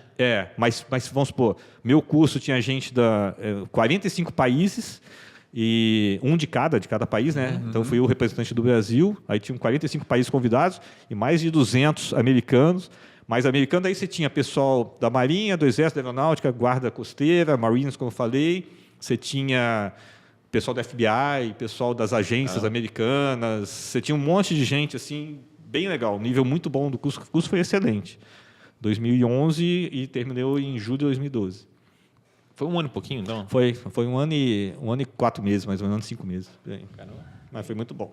Experiência de vida também nota 10. E é comum, assim, os oficiais... O senhor já era capitão de mar e guerra? Eu já era capitão de mar e guerra nessa época, sim. É assim, se você tiver uma carreira, assim, né, boa, não precisa ser brilhante, não. Se você tiver uma carreira boa, se você tiver trabalhar, assim, normal, né? Nada... Fazer o que deve ser feito. Fazer o que deve ser feito, exatamente. Bem feito. Bem feito. Não, mas como em qualquer... Eu falo assim, o pessoal fala que na Marinha... Não, eu acho assim, eu sou meio suspeito também, que eu acho assim, as Forças Armadas, para mim, são extremamente democráticas... E meritocráticas. Então, o meritocrático, eu costumo até falar assim, às vezes você pode errar no varejo, mas no atacado você não erra. Então, às vezes, quando você pega... Porque você conhece bem as pessoas, que são teus contemporâneos, teus amigos, um pouquinho para cima, um pouquinho para baixo. Às vezes pode até achar, achei que isso aqui foi injustiça para bem ou para o mal. Você entende? Esse cara foi para o exterior, mas não precisava, na tua avaliação não teria ido, né? Mas quando você pega o atacado, sim, ela acerta. A escala ali é muito positiva. É óbvio que é normal que tenha um ou outro erro, porque nós somos avaliados, né? Nas Forças Armadas, eu falo pela Marinha, que é a minha experiência maior, mas a cada 6 meses você tem uma avaliação do seu superior. E você avalia pessoas contemporâneas tuas também. Numa determinada faixa de antiguidade, você começa a avaliar as pessoas próximas de você. Então, começa a ficar faltando superior também, no fim das contas. Aí você tem, vamos supor, que eu brinco, né? Eu falo assim, a Marinha tem uma foto sua.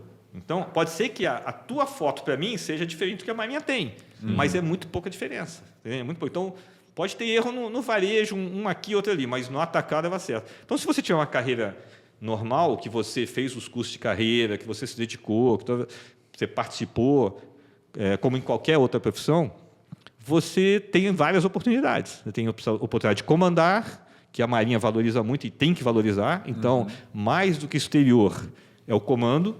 Né? Então, se você consegue comandar, é sinal que você está muito bem na sua carreira.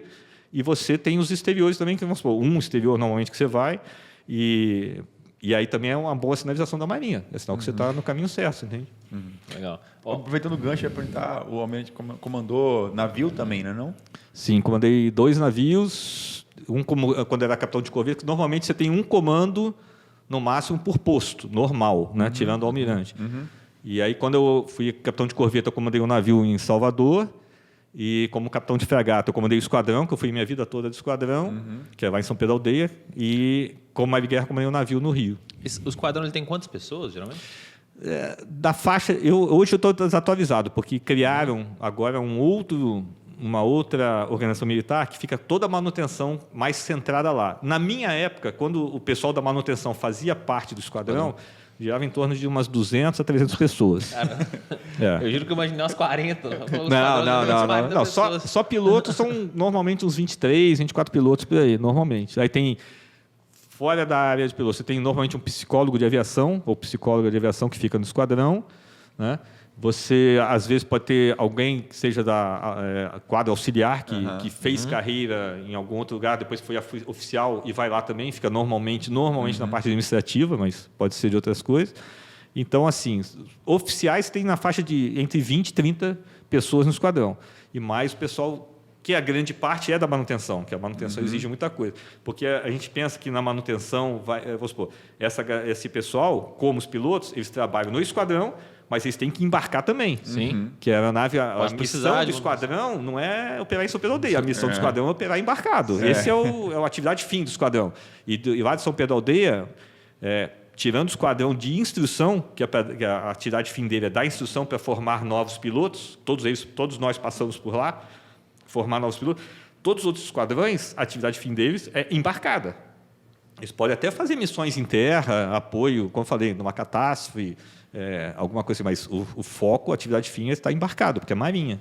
Legal. E nos navios que o senhor comandou, quantas pessoas que tinham a bordo ali, em média? A corveta era 50 pessoas, é bem menor, que até pelo posto, quando você vai comandando, o navio vai crescendo de tamanho, vamos dizer assim, né? Então, como capitão de corveta, a corveta acho que era 52, 53, mais ou menos. E o outro navio, quando o senhor era capitão de marinha? O outro era bem maior, porque o outro navio era um transporte de tropa, que até deu baixa recentemente, que era o Garcia Dávila, navio desembarque de carros de combate, né? Então, eu fui 2 ou 3 vezes para Haiti, 3 vezes para Haiti, levar material para Haiti, porque o Brasil estava lá, as tropas estavam lá. Na época da missão da ONU de paz? Isso, exatamente. Então, o navio fazia parte de levar pessoal, né? Então, cada 3 meses, 4 meses ia um navio da Marinha. Isso, trocava. Contingente normalmente ia por avião, mas a gente levava muito o material deles, né? Então, quando ia, a tripulação, em média, era cerca de 300 pessoas, mas, às vezes, ia com 450 no navio, porque ia pessoal para apoiar, e às vezes, gente do Exército para lá. Tinha que fazer a segurança do navio, porque, em alguns lugares que a gente passava, embarcavam cerca de 50 fuzileiros navais para fazer a segurança orgânica do navio, enquanto ele estava descarregando e carregando carga, porque, às vezes, tinha risco, né? Já teve risco no passado. Eu não peguei nada mais complicado, mas podia ter. Sim. Até porque também, eu acho que o principal ponto de ter a defesa é garantir que você impõe ali que não vai ter risco, né? Porque você olhar uma casa extremamente armada, protegida, e uma casa sem muro, sem nada, até para quem está visando alguma coisa, fica mais atrativo ali. Comandante, almirante, né? O senhor, eu falo comandante porque eu pensei no comando. O senhor também comandou o comando da Força Aeronaval, né? Sim, já como almirante eu comandei a Força Aeronaval agora mais recentemente, 2016 a 2017. Eu posso ter entendido errado, mas pelo que eu entendi, a Força Aeronaval, o comando da Força Aeronaval é quem está ali por cima de todas as OMs relacionadas à parte aeronaval da Marinha, né? Então, a parte aeronaval de São Pedro Aldeia, a parte que é subordinada ao comandante em chefe da esquadra. Logisticamente, ela apoia todos os esquadrões, aqueles que estão fora de São Pedro Aldeia também. Então, a manutenção das aeronaves, manutenções grandes e tudo mais, é feita em São Pedro Aldeia, né? E material que tem que precisar mandar, pessoal, quem coloca pessoal qualificado, pilotos e mecânicos desses esquadrões é a Força Aeronaval que manda, né? Obviamente seleciona, né, para mandar. Mas a operação em si, de treinamento e de adestramento e de estar pronto para... a Força Aeronaval nos esquadrões todos de São Pedro Aldeia. Na época eu estava lá, eram 10 organizações militares subordinadas. Quando eu estava lá, você tinha os 6 esquadrões, como eu falei, na minha época eram 5 de helicópteros e 1 de avião, um hospital que fica lá, a base, São Pedro Aldeia, o centro de instrução e adestramento, a aeronaval, que é onde todos da aviação são formados, pilotos, mecânicos, a parte teórica é feita nesse centro de instrução, e mais um centro de intendência, que presta todo o apoio de intendência lá em São Pedro Aldeia. 6 esquadrões, no caso, cada um, 200 pessoas ali? É cerca de 200 pessoas. Não. Eu queria fazer uma pergunta nesse sentido. Só você perguntar. É porque é o seguinte, o senhor comentou que quando você tem uma boa carreira ali, eventualmente você comanda. Sim. E quando você comanda, é quase, imagino eu, né, que é quase como um reconhecimento da Marinha pela sua capacidade ali de fazer um bom trabalho. Sim. Eu acho que chegar a comandar um esquadrão com 200 pessoas já é um baita com certeza. Com certeza. Só que o senhor chegou a comandar o comando da Força Aeronaval, que tem um monte de esquadrão embaixo ali. Então, tipo, sem dúvida, parece já ser um desafio muito grande comandar um esquadrão de 200 pessoas. Como que era um desafio de liderar ali essa quantidade gigante de OM ali? Não, assim, na época eram cerca de 3 mil pessoas lá em São Pedro Aldeia, né? Deve ter mudado pouca coisa, mas na minha cabeça cerca de 3 mil pessoas. Mas, primeiro, você não está sozinho. Sim. Quando eu comandei o esquadrão, eu tive excelentes oficiais trabalhando comigo, excelentes oficiais e mecânicos, entende? Obviamente, como comandante, meu contato com o final de linha no esquadrão era menor. Mas com o meu imediato, que eram grandes amigos meus e excelentes pessoas, profissionais, com meus chefes de departamento, com os oficiais, então, assim, sabe qual a grande vantagem da aviação? Todos são voluntários. Então, trabalha por música. Entende? Então, eu recebi um conselho, quando eu fui comandar, que eu passo hoje em dia para todos os oficiais mais jovens que eu conheço, que me convidam, que vão comandar um esquadrão, eu sempre falo a mesma coisa. Eu falo assim, se algum dia você chegar no esquadrão, estiver aborrecido, sabe, nada está dando certo, e aquele dia não está bom para você, a culpa é sua. Porque o resto está tudo bem, você está comandando um esquadrão, é o esquadrão que você sonhou a vida toda, você entende? Então, assim, não tem por que as coisas estarem erradas ou você ficar irritado com nada, porque óbvio que naturalmente vão ter coisas que vão acontecer que não estão de acordo com o planejado, envolve material, envolve pessoal, envolve recurso, óbvio, normal. Sim. Mas você está no melhor lugar que você poderia estar na melhor fase da sua vida. Você é qualificado na aeronave, você voa a tua aeronave, você lidera homens pelo exemplo, entende? Você cresceu ali naquele ambiente, então você, por exemplo, o cara que vai comandar, os oficiais que vão comandar são capitães de fragata, né? Então, você chegou no esquadrão, primeiro tenente, passou a tua vida toda lá, os cabos que você conheceu, que são também começando a carreira na aviação, quando você vai comandar, eles são sargentos, suboficiais, já te conhecem da tua carreira. Então, na verdade, não é só um reconhecimento da Marinha, é um prêmio para todo mundo. Uhum. É um prêmio para as pessoas terem aquele comandante que cresceu naquele ambiente. Entende? Então, assim, já como comandante da Força Aeronaval, você já não é qualificado mais em nada, você já é almirante. Realmente, a tua parte administrativa é maior, mas nada muda com relação a exemplo, com relação a você estar realizando, né? Mas ninguém foi para a aviação, eu te garanto o seguinte, ninguém vai para a aviação, pisou lá em São Pedro, quero ser o almirante da Força. Nunca, não acontece. Agora, comandar um esquadrão, todo mundo que chega no esquadrão, se algum dia eu puder comandar, já é um sonho, tá vendo? Uhum. Você sabe que é o auge da carreira. Da capacidade operativa, que é o que a gente vibra, né? Então, assim, a tua capacidade operativa suplanta e muitas vezes a tua capacidade administrativa, eu digo no coração, no que você está sentindo. Entendeu? Então, assim, é muito mais realizador como piloto, como aviador naval, você comandar o esquadrão. Né? Óbvio que a aviação, você chega lá, você já quer numa outra enfoque, você já está mais quer ajudar ao máximo a aviação naval, no teu ponto de vista, nas tuas avaliações, nas tuas crenças, você quer ajudar ao máximo a aviação naval. Mas já não é mais a mesma coisa com relação a voar. Você tem que ser convidado para fazer um voozinho. Eu fui convidado, todos me convidaram, até porque todos têm amor à carreira, né? Todos os comandantes têm amor à carreira, todos me convidaram para fazer um voozinho. Então eu fiz o voo da A4, fiz o voo em todas as aeronaves de São Pedro. Mas eu não era mais qualificado em nada. Nem na aeronave que eu voei a vida toda, eu não era mais qualificado. Que passou, como você falou, passou 6 meses, você perde a qualificação. Se você não voar por 6 meses, você perde a qualificação. Então, não estava qualificado em mais nada. Mas todos tinham amor à carreira. Todos tinham amor, me convidaram. Onde evita cafezinho, inclusive. Não, a minha pergunta, eu ia mudar um pouco o assunto, porque o Almirante tocou um ponto, quando ele mencionou que dentro do esquadrão tinha um psicólogo, né, para avaliar, que era psicólogo de formação, né, provavelmente, né? E aí eu ia fazer a pergunta nesse sentido. A gente falou muito da área operativa, né, pessoal da Armada, pessoal do Fuzileiro Naval, combate, atividade fim da Marinha, mas tem toda essa galera do apoio, né, que eu diria, né? Sim. Que é engenheiros prestando manutenção, psicólogos, a parte de saúde, médicos, farmacêutico, enfermeiro. E como foi também a importância também dessa atividade de apoio, né, da Marinha para a área operativa? Não, eu acho que é essencial. Por exemplo, eu acho que tem 2 níveis de apoio, às vezes até mais, né? Mas uma coisa é o pessoal de apoio, vamos supor, que serve em São Pedro da Aldeia. Então é um apoio direto e a gente depende direto, vamos supor, diretamente do centro de instrução, ele que faz as licitações para comprar qualquer coisa que você precisar, desde caneta até uma manutenção, ele vai fazer a licitação. Então, os esquadrões têm que trabalhar muito em parceria com eles, né? Então é um apoio presente o tempo todo. O pessoal do esquadrão nem fala mais de apoio, apesar de ser uma área, vamos supor, não é aviador naval, o psicólogo ou a psicóloga, mas usam a asa da psicologia de aviação e vestem macacão e saem para voar com a gente. Obviamente que não estão qualificados para pilotar, mas voam e sabem.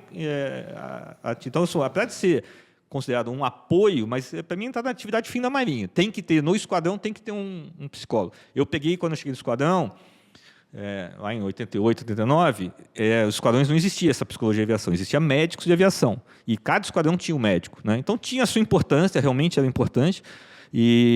Mas depois começou, obviamente, a faltar médicos, os médicos começaram a sair dos esquadrões, ficaram só no hospital.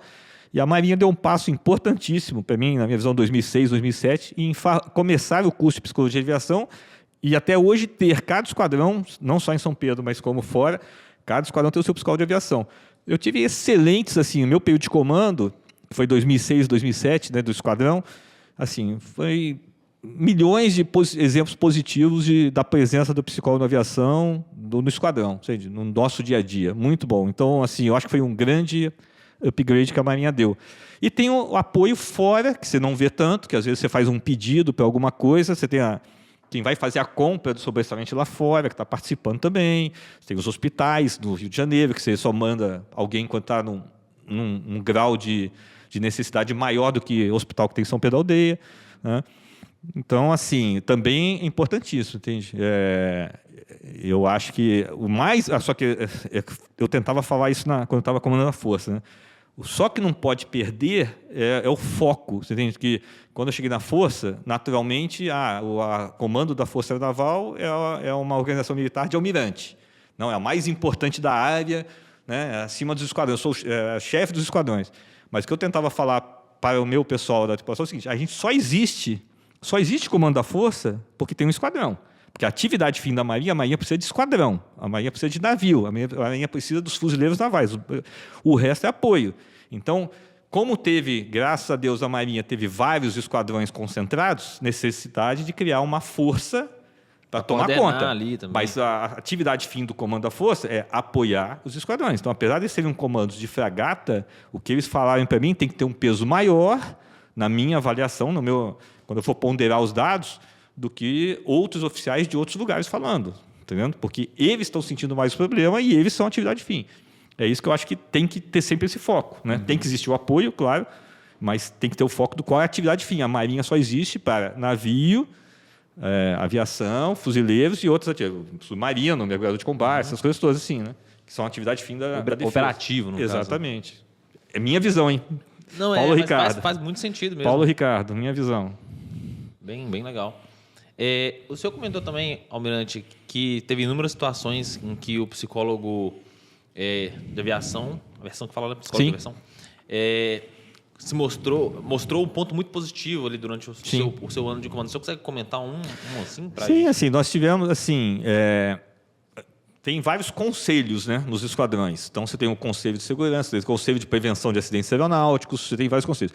E tem, eu não vou lembrar de todos os nomes agora, mas tem um conselho que a parte de avaliar como é que estão se comportando os oficiais, os aviadores navais ou os mecânicos, os aeronavegantes, de uma forma geral, na questão de reagir à coordenação de cabine, de cockpit, né, como é que é o ambiente, isso aqui. E às vezes você tem um oficial que está passando por alguma dificuldade fora da aviação, dificuldade familiar, dificuldade, mas que influencia no desempenho dele, né? E às vezes esse oficial, ele não, se a pessoa é mais expansiva, fala mais, ele pode falar para um grupo de pessoas o que ele está passando, outros vão se fechar mais, né? E vão reagir de forma diferente.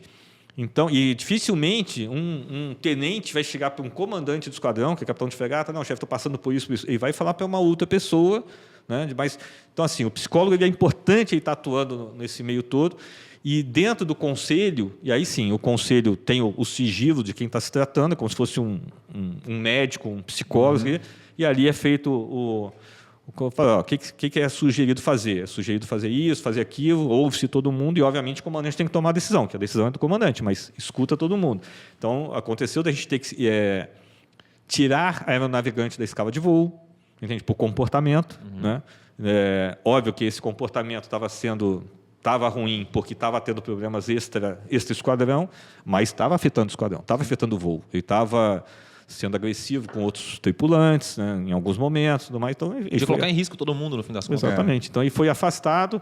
E o dia a dia do psicólogo também, porque às vezes esse é o extremo, é chegar no conselho um nome, fulano de tal, para a gente discutir o que está acontecendo com ele. Mais importante do que isso era o papo com o psicólogo direto, que o psicólogo, apesar de ele trabalhar no departamento de segurança, ele é um assessor direto do comandante, do imediato, do comandante. E no papo do dia a dia, eu peguei um excelente oficial que estava lá comigo e vinha falando, pô, chefe, eu acho que fulano de tal está precisando várias uma conversinha ali, exatamente, que é da área dele, né? Está precisando ter uma conversinha sobre isso, eu acho que esse aqui está tendo um certo atrito entre fulano e Beltrano. Então, assim, as coisas se antecipavam muito, você entende? Então, facilitava muito o trabalho. O esquadrão, eu falo, a grande vantagem é essa, todos são voluntários, todos que estão lá são voluntários, então é muito fácil. E além disso, Almirante, durante o seu comando na Força Aeronaval, você tem um ponto marcante assim, que o senhor poderia comentar para quem não tem nem conhecimento de como funcionam as coisas lá dentro, assim? Tem assim, eu sou muito operativo, né? Eu sou muito mais da área técnica, eu gosto dessa área, né? Então, assim, algumas coisas que aconteceram que eu achei, para mim, que foram vitórias da nossa equipe do período que eu estava lá, vamos dizer assim, da minha equipe, vamos dizer assim, né? O São Paulo já estava sem operar há muito tempo, chegou o Bahia, antes do Atlântico chegou o NDM, navio DOCA Multipropósito Bahia, que tinha capacidade de operar noturno, né? O que acontecia até então? 12 esquadrões de São Pedro da Aldeia, o único que podia ter continuado operando noturno e operou era o esquadrão que eu servi, que era o Lynx, né, da aeronave era Lynx, que as fregatas continuavam existindo, continuavam operando noturno. Os outros esquadrões só operavam noturno quando tinha porta-aviões.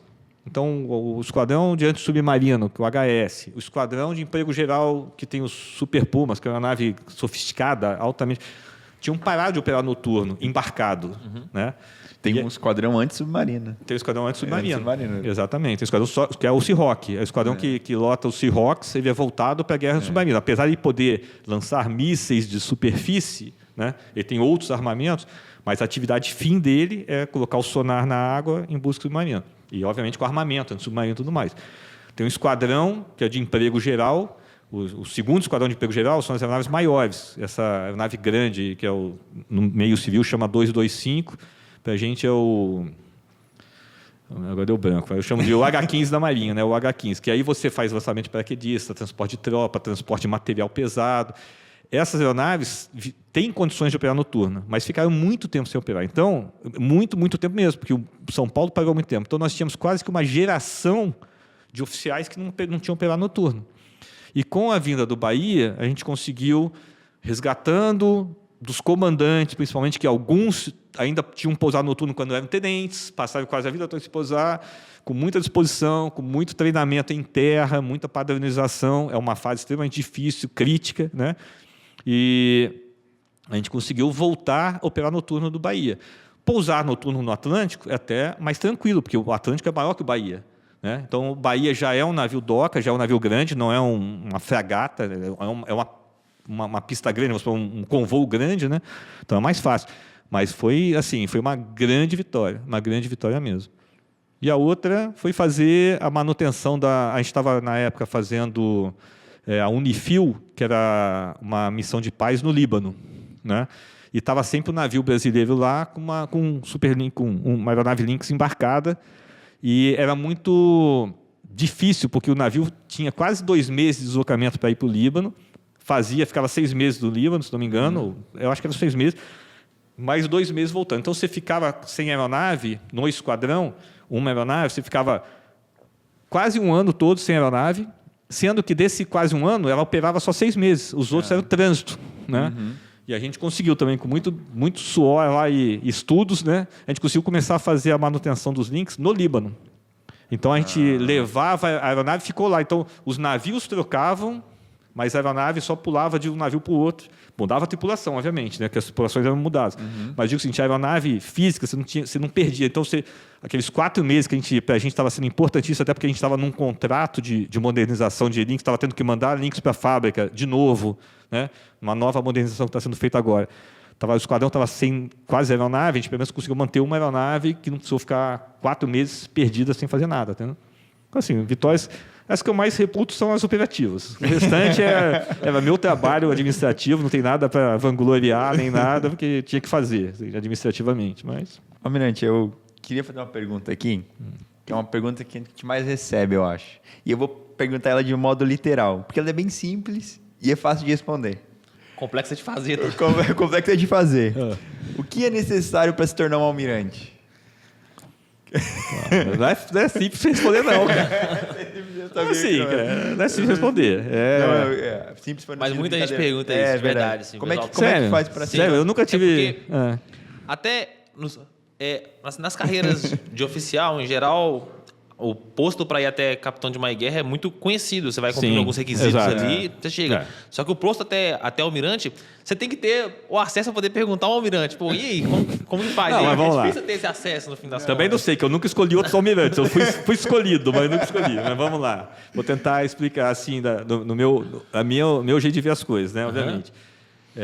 Você tem promoções na Marinha até capitão de mar e guerra, você tem promoções por antiguidade ou por merecimento. Certo? Então, quanto mais antigo você vai ficando, mais vagas para merecimento tem, menos para antiguidade. Ou seja, se você não tiver uma carreira boa e tiver que ser promovida pelo tempo só, não por mérito, você, às vezes, tua turma toda vai ser promovida a mar e guerra e você vai ficar como fragata, vai ser promovido bem depois, que não tem vagas por antiguidade.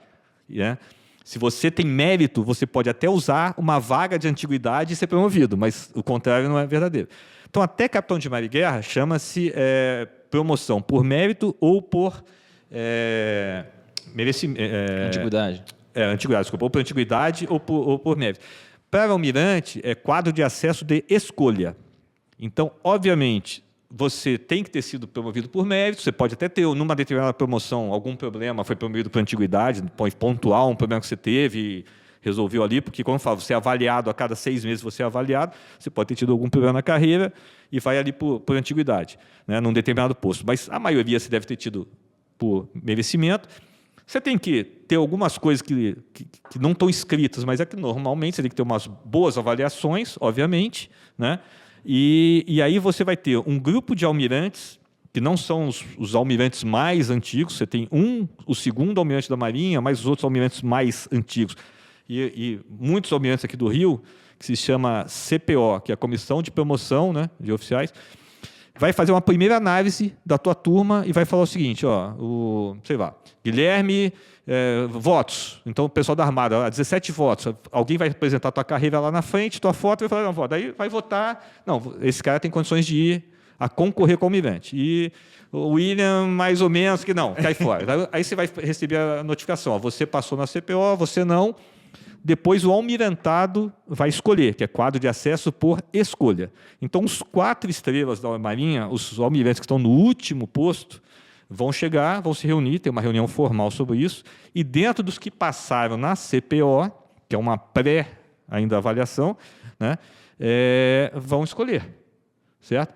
Só vou fazer um break aqui para explicar uma coisa. Essa CPO não é só para a promoção almirante, ela existe permanentemente na Marinha para qualquer coisa. Você vai fazer um curso. Tem um curso no exterior, 5 nomes, vamos ver qual que passou na CPO. Não é a CPO que vai escolher, mas ela vai fazer sempre uma pré-seleção de saber, esse aqui tem condições de ser promovido, esse não tem. Desde tenente. Né?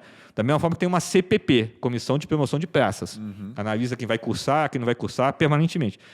Quando chega, como eu falei, de mar e guerra, a CPO faz essa prévia e vai para o almirantado. Aí é quadro de acesso por escolha. E aí eu costumo falar, não tem mérito assim, todos têm mérito. Todos que chegaram nisso, de alguma forma, têm mérito. A CPO escolheu eles, né? Das contas. Escolheu. Entendeu? Então, assim, não adianta falar assim, se alguém da minha turma chegou lá e não foi, não quer dizer que eu sou melhor que ele.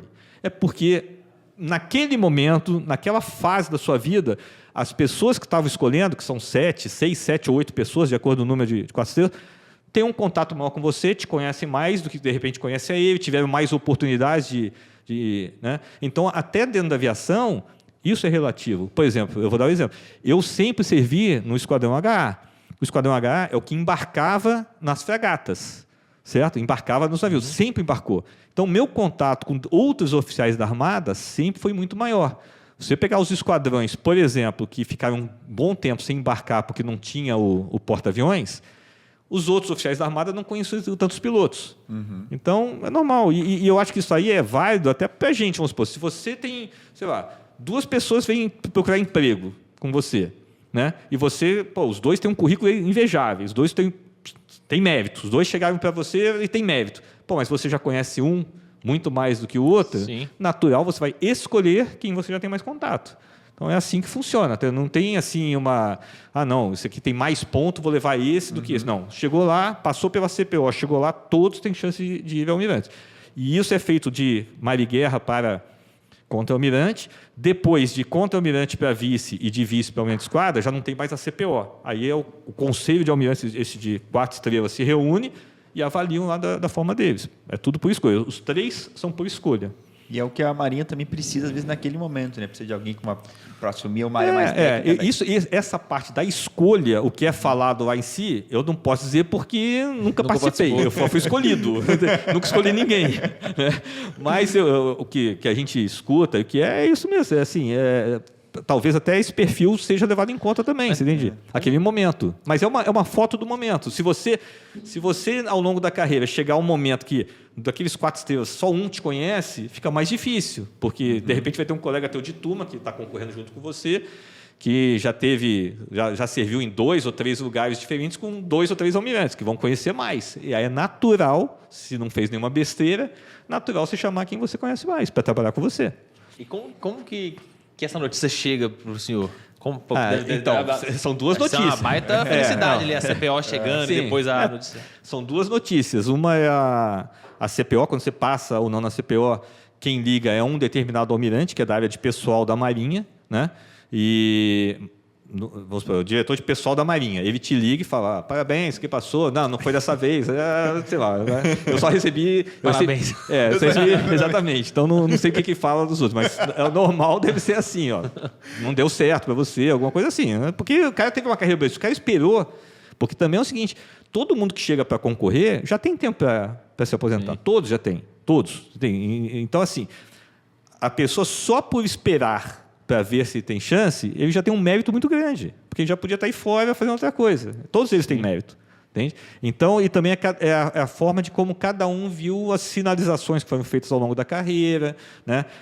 Como foi o comando dele, quem ele conhece, quem ele não conhece. Então, assim, é uma forma de como a pessoa vê. Mas todos que chegaram, e não são muitos que chegam, a média é de 30 pessoas por turma que esperam pelo almirante, para fazer 10, 12, 14.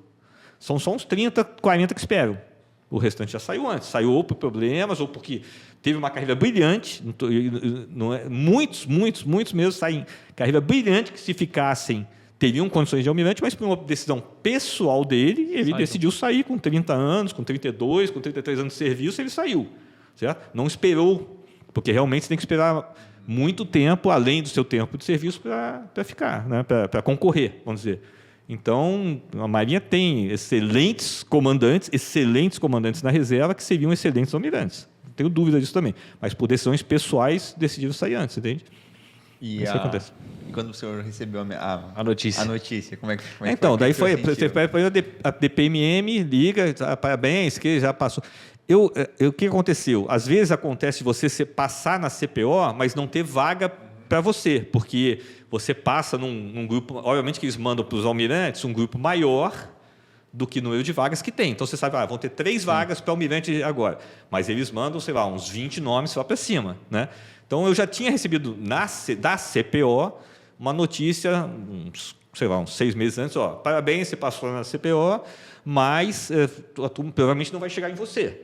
O almirantado não vai nem chegar em você a escolha, porque vai por antiguidade, né? Então, aí eu falei, tá bom, isso aqui. Então, aí recebi a segunda, e na minha turma especificamente, na minha promoção, aconteceu de ter a CPO num dia e 3 dias depois já ter almirantado, porque às vezes demora 15 dias entre um e outro. Aí foi 3 dias depois, aí já me ligaram, aí já é o diretor-geral de pessoal da Marinha, já é um 4 estrelas, né? Que liga e fala, parabéns, isso aqui, dá os parabéns, que foi promovido almirante, não fala qual é o teu próximo posto, porque teu próximo trabalho. Quem fala que é o próximo trabalho é o comandante da Marinha. Aí passa um tempinho, o comandante da Marinha liga, te dá os parabéns e fala, então eu estou te escolhendo para você, minha primeira função como almirante foi em Brasília. Você vai lá para o Estado-Maior da Armada, vai em Brasília, você vai, tá bom, ótimo, feliz da vida. E quando o senhor recebeu a ligação, pensou assim, será que agora valeu? Tipo, não, mas isso aí a emoção com certeza, veio. Isso aí com certeza, você está lá, você está falando, quem quis ficar, né, esperando, com certeza é uma... E aí também você não sabe o que... Porque quando termina a reunião e eles começam a ligar da CPO, você fica doido para saber os outros também, né? Você não sabe o que aconteceu com os outros, né? Então, você realmente é um momento legal, depois que passa. Depois que passa é legal. Ansiedade também. Não, com certeza. Esses 3 dias entre a CPO e o almirantado deve ser dureza. E mesmo a CPO também, com certeza. Mas a coisa assim, é muito bem feita, é o que eu falo. A Marinha chega nessa hora, a Marinha já tem uma foto muito boa, né, das pessoas. Estou falando mais de CPO. 30 anos de carreira. Exatamente. Caso. Mas a questão do outro é a escolha. Tem dúvida. Ninguém pode ficar chateado de ter passado a CPO e não ter sido escolhido, porque é escolha, né? O próprio nome já fala. Caramba. É bem interessante, né, ver o ponto de vista. Até esqueci o que eu ia perguntar. Fiquei impressionado com a conversa. Eu ia perguntar, além do almirante falou em algumas coisas que ele glorifica de poder ter participado, né, dessa missão toda, e dificuldades, desafios, né, aquele momento que o senhor, será que agora vai dar certo? Aquele momento que pôs em xeque, até ver se era aquilo que o senhor queria, de fato estar na Marinha, em algum momento de dificuldade. Teve também na Marinha? Não, tem permanente, é dinheiro. Não meu, não é o salário, eu digo, não, o salário também, mas eu digo dinheiro para as coisas, né, para as atividades. Né? A aviação é uma atividade cara, não tenha dúvida disso, navio é uma atividade cara, e quando você vai para a mesma atividade dual, que chama, né, tipo assim, mesma atividade que você tem um navio mercante mais um navio de guerra, o navio de guerra custa mais caro para fazer, para projetar, para construir, para manter. Custa muito mais caro. Então, o sistema de armas, você botar num navio um sistema de armas, navio de guerra, é muito caro. É o mais caro do navio o sistema de armas. Então, assim, você tem comprar um míssil, né? A aeronave também. Você tem uma aeronave versão civil, mesmo a aeronave que eu falei, o H-15 da Marinha, que é o 225 da versão civil, que voa aí para a plataforma e tudo mais. Ele é um custo. A aeronave 225 versão militar é outro custo. Às vezes chega a ser 3 vezes mais cara, você entende? Caramba, então, é uma atividade cara. Né? Brincar de marinha não é fácil. Não é. Brincar de Força Armada, né? Brincar de Força Armada não é barato. E não dá para ser barato, porque é uma tecnologia de ponta. Não adianta nada você ter uma aeronave que não lance armamento. Não adianta nada você ter senão, para que você adianta ter uma aeronave? Né? Então, se você tem um fuzileiro com um fuzil que já está decadente. Então, assim, as coisas elas mudam, a tecnologia muda, né? E isso custa. Então, quem domina a tecnologia, a importância da nossa base industrial de defesa, que a gente briga há muito tempo para valorizar as indústrias do país que desenvolvem essas coisas, que brigam pela base de defesa, né? Porque isso é importantíssimo para a gente baratear um pouco as coisas e você ter no país essas coisas. Né? Acho que nem só baratear, mas essa vantagem de você não depender de um agente externo para isso, porque você exemplo, nunca sabe quem é o inimigo de amanhã. Com certeza, isso aí é extremamente importante. E a gente fala, assim, até a questão de às vezes, não é nem na parte, a parte computacional, a parte de software, porque às vezes até o software tem que comer na mão de outra pessoa, né? Então, mas isso é no mundo todo. Não pense que nós só passamos por esse problema. Óbvio que países mais desenvolvidos ou que colocam mais dinheiro na sua área de defesa tem mais facilidade. Óbvio, mas mesmo o americano ele tem problemas com relação à tecnologia. Hoje ele depende de Taiwan para microchip. Então, assim, então todo mundo está dependendo. Então, assim, ele também tem que se preocupar. Então, você tem várias formas de atuar. Uma coisa que me chamou muita atenção quando você viu na Inglaterra, na fábrica, eu trabalhava na fábrica, eram 3 containers na fábrica lá que eu trabalhava, com um grupo de brasileiros. Eram mais modernos oficiais, eu era capitão-tenente, tinha um capitão de mar de guerra, eram uns 10 brasileiros lá nesse processo que eu falei de receber as novas aeronaves. O inglês, na fábrica deles, fabricava algumas coisas sobre licença. Por exemplo, eles estavam construindo o Apache quando eu estava lá. O Apache, para o inglês, custava 3,5 vezes o que custaria se ele comprasse o Apache direto dos Estados Unidos. O Apache é um navio bem... É uma aeronave super sofisticada. Americana, do exército americano, bem clássica, é uma aeronave muito boa. É do Rambo lá. Exatamente. Mas o inglês fazia e faz questão de... Quem ganhar a licitação tem que autorizar uma empresa dele a construir, sob licença, mas para construir. Então, não só eu dei o exemplo dele, mas tem outras aeronaves. O Sea King estava lá, outra aeronave muito boa também, em construção, sob licença. Porque ele mantinha a qualificação, não perdia a mão de obra, ele valorizava a mão de obra dele. Né? E é isso que a gente tenta fazer aqui no Brasil também. Então, agora, esse contrato que a Marinha está fazendo, que eu não tenho detalhes, porque realmente eu saí e foi assinado depois, mas a construção das corvetas classe Tamandaré, que eu até li hoje que a quilha do primeiro navio vai ser batido agora em 2023, vão ser construídas lá em Itajaí, no estaleiro Itajaí. Mas quem ganhou a licitação, que se não me falha a memória, uma empresa alemã, ela teve que se unir com empresas brasileiras para construir. Mesma coisa os submarinos que estão sendo construídos aqui também. Então, assim, isso é extremamente importante, para você manter a qualificação da sua mão de obra e a questão estratégica, como você falou. Eu ia fazer uma pergunta agora até meio curiosa, que o papo está tão alto nível que eu fiquei até com vergonha agora, mas eu ia perguntar o seguinte: quando o senhor falou de lançar míssil, a nave lança míssil, como foi para o senhor a primeira vez que pegou o joystick lá da aeronave e soltou um míssil lá? Não, então... Porque acho que é o sonho de toda criança. A gente joga videogame, a gente quer ver lá o videogame. Mas aí você vai lançar muito mais no videogame do que no real, porque o custo do míssil é absurdamente caro. Quanto que custa um míssil assim, amigo? Você vai ter míssil desde, sei lá, se for míssil de... Porque você tem míssil de altíssima precisão e poder de destruição alto. E você tem míssil que é por saturação, que são mísseis mais quase com foguete, que você lança vários, que eles custam mais baratos. A chance deles acertarem e destruir é menor, mas se concentra com o maior número. Então, assim, mas você vai ter míssil aí de 10 milhões, de 1 milhão. Que botãozinho caro. Não, é tudo assim em dólar. Não é nada... Então, assim, são coisas caras. Realmente é um investimento. Então, assim, lançamento real de míssil... são muito poucos ao longo da carreira. Se você tiver, obviamente, não foi meu caso, mas se tiver um conflito, com certeza, um conflito ou escalada de crise, alguma coisa assim, com certeza as coisas vão fluir melhores. Mas em tempo de paz, treinamento, não é comum você usar. Eu lancei muito torpedo, bomba de profundidade, que são coisas mais baratas, e o torpedo de exercício ele é recuperável, né? Então ele vai, ele corre todo, você lança o torpedo da aeronave e faz a busca pelo submarino, não sei o quê, ele só não tem a cabeça de combate, e depois ele volta para a superfície para ser pescado e pode ser reaproveitado, né? E bomba de profundidade não, mas ela é uma coisa mais barata, ela vai, explode, mas é mais barato. Agora, lançamento de míssil mesmo são pouquíssimos, muito poucos mesmo. Mas isso é legal, né? Pegar o joystick ali, brincando ali, igual a gente faz. Mas deu medo agora, 10 milhões de reais. Dólares, né? Muito dólares ainda. Não, tem, falando esse aí de aeronave, mas de navio tem. Se pegar o míssil mais conhecido. Se fosse 50 mil dólares, ainda é muito caro. O míssil mais conhecido, o pessoal talvez não conheça, mas é o Exocet, que lança o míssil de superfície de navio. Mas é lançado também. Também tem a versão que você tem o MM40, que é o mais moderno, que é quer dizer, mais moderno que a gente tem, né? Que é o MM40, que é de mar para mar, que é de navio para navio. E tem o AM39 que nós temos, que é lançado do ar que hoje 2 aeronaves... Eu vou estar dando informação que eu não sei se é verídica. Eu não sei, realmente.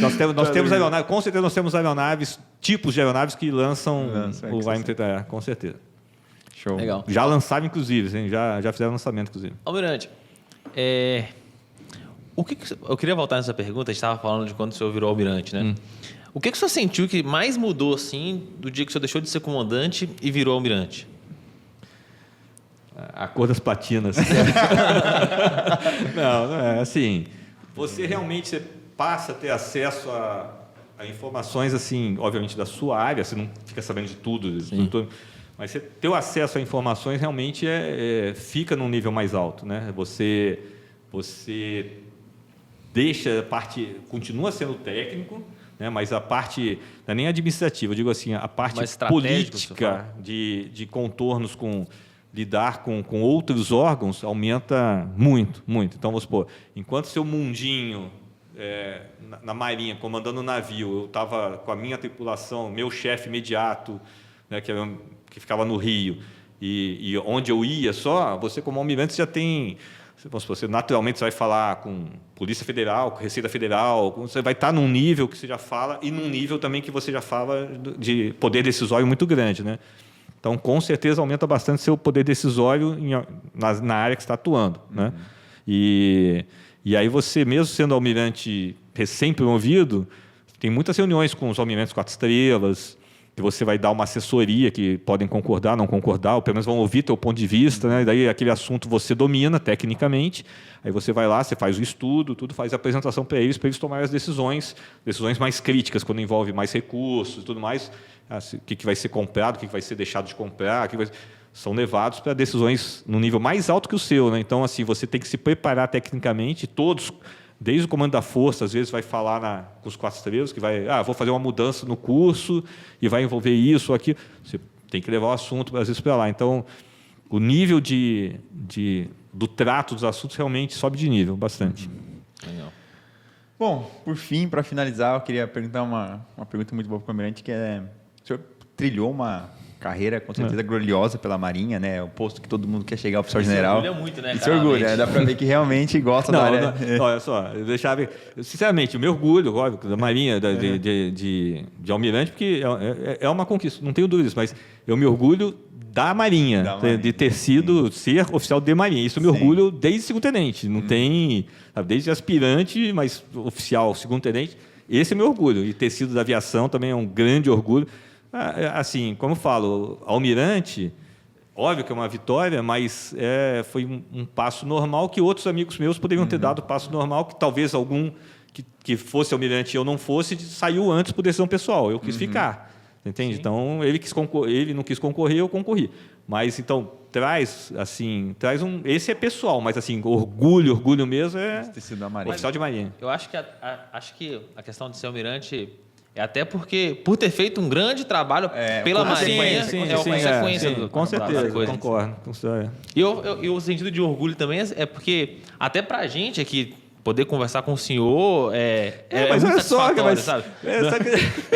Não, então vocês não estão convidando as pessoas direito, porque só convidar que vão querer vir aqui. Até o almirante da Ativa viria aqui numa boa falar com vocês. Olha só. A carreira toda, cara, a Marinha tem que divulgar, porque é o que eu falo, às vezes eu ia para desfile de 7 de setembro lá em Brasília, aí pousava aquele helicóptero de Marinha, a gente pousava lá na esplanada para fazer o desfile, né? Sempre teve essas...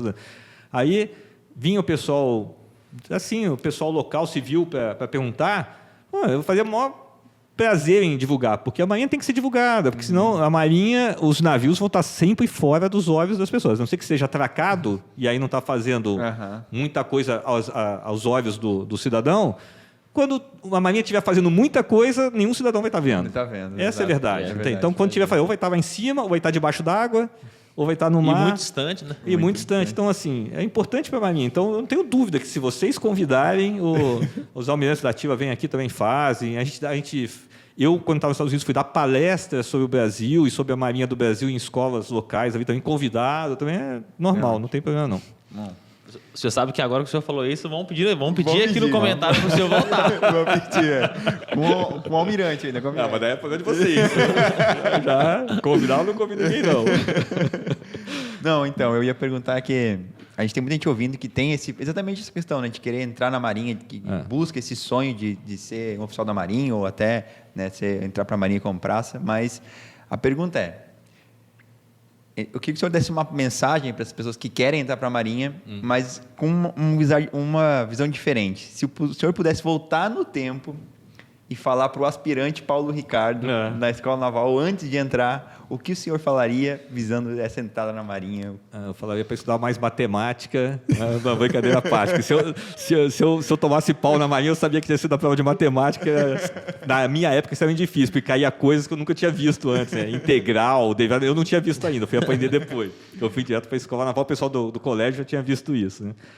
Mas assim, o pessoal fala, tem muita brincadeira na turma, né? Quem fez colégio, quem não fez colégio. Eu não me arrependo de não ter feito nem a Barbacena, que na época tive a oportunidade de conversando com meu pai, e colégio naval, não me arrependo. Fiz escola técnica, foi um período também muito bom para mim lá em São Paulo, eu amadureci, né? Eu acho que eu cheguei mais maduro na Marinha até por questão disso, por ter feito um ano a mais, eu já cheguei não um ano mais velho, porque tinha muita gente mais velha até do que eu na minha turma, mas já cheguei um pouco mais maduro, né? E assim, eu fui um aluno do segundo ensino médio muito bagunceiro, muito sem foco. Apesar de eu fazer uma escola técnica de primeira turma de processamento de dados do Brasil, lá em São Paulo, não era aquilo que eu não me identificava com aquilo. Então, eu fui muito sem foco, muito bagunceiro. E eu cheguei no primeiro ano da Escola Naval, eu já me identifiquei muito. Né? Então, assim, eu gostava do que eu estava fazendo ali. E com isso, automaticamente, notas melhores vieram, avaliações como oficialato vieram, e eu saí bem colocado na minha turma, que também tem uma colocação na turma que é importante. Né? Vamos supor, se depois você vai escolher alguma coisa dentro da própria Marinha, normalmente são vagas limitadas. Então, para a aviação, na minha turma, tinham 15 vagas. Teve gente que passou em todos os exames, médico, físico, psicotécnico, mas faltou vaga para ele. Faltou vaga para ele. Então, e pessoas também de ótima, mas na escola naval não renderam talvez aquilo. Então, assim, essa pergunta para mim é mais ou menos fácil, que eu acho que eu sinceramente faria a mesma coisa que eu fiz, mas não quer dizer, não é mérito meu. Foi mérito do que a vida aconteceu comigo, você entende? Eu achei o foco quando eu vim para a escola naval. Eu achei o foco da minha vida, me identifiquei muito, me identifiquei com aquilo. Então, e aí eu acho assim, é óbvio que eu entendo que o foco de vocês é a preparação para as escolas militares, para a escola naval, principalmente para a Marinha, principalmente, né? Mas espero que vocês foquem também para as outras escolas militares, mas eu acho assim, é para a vida isso, entende? Eu acho que quando eu tinha uns 15, 16 anos, eu perguntei para um tio meu, que até faleceu há pouco tempo, perguntei para ele, tio, que ele era engenheiro, mecânico, da Petrobras. Eu perguntei, eu estou com dúvida, o que eu vou fazer na vida, não sei o que o senhor acha, né? Que aquelas perguntas normais. Aí meu tio falou assim, você tem que procurar o melhor emprego para você. Aí eu falei, sim, e o que é o melhor emprego para mim?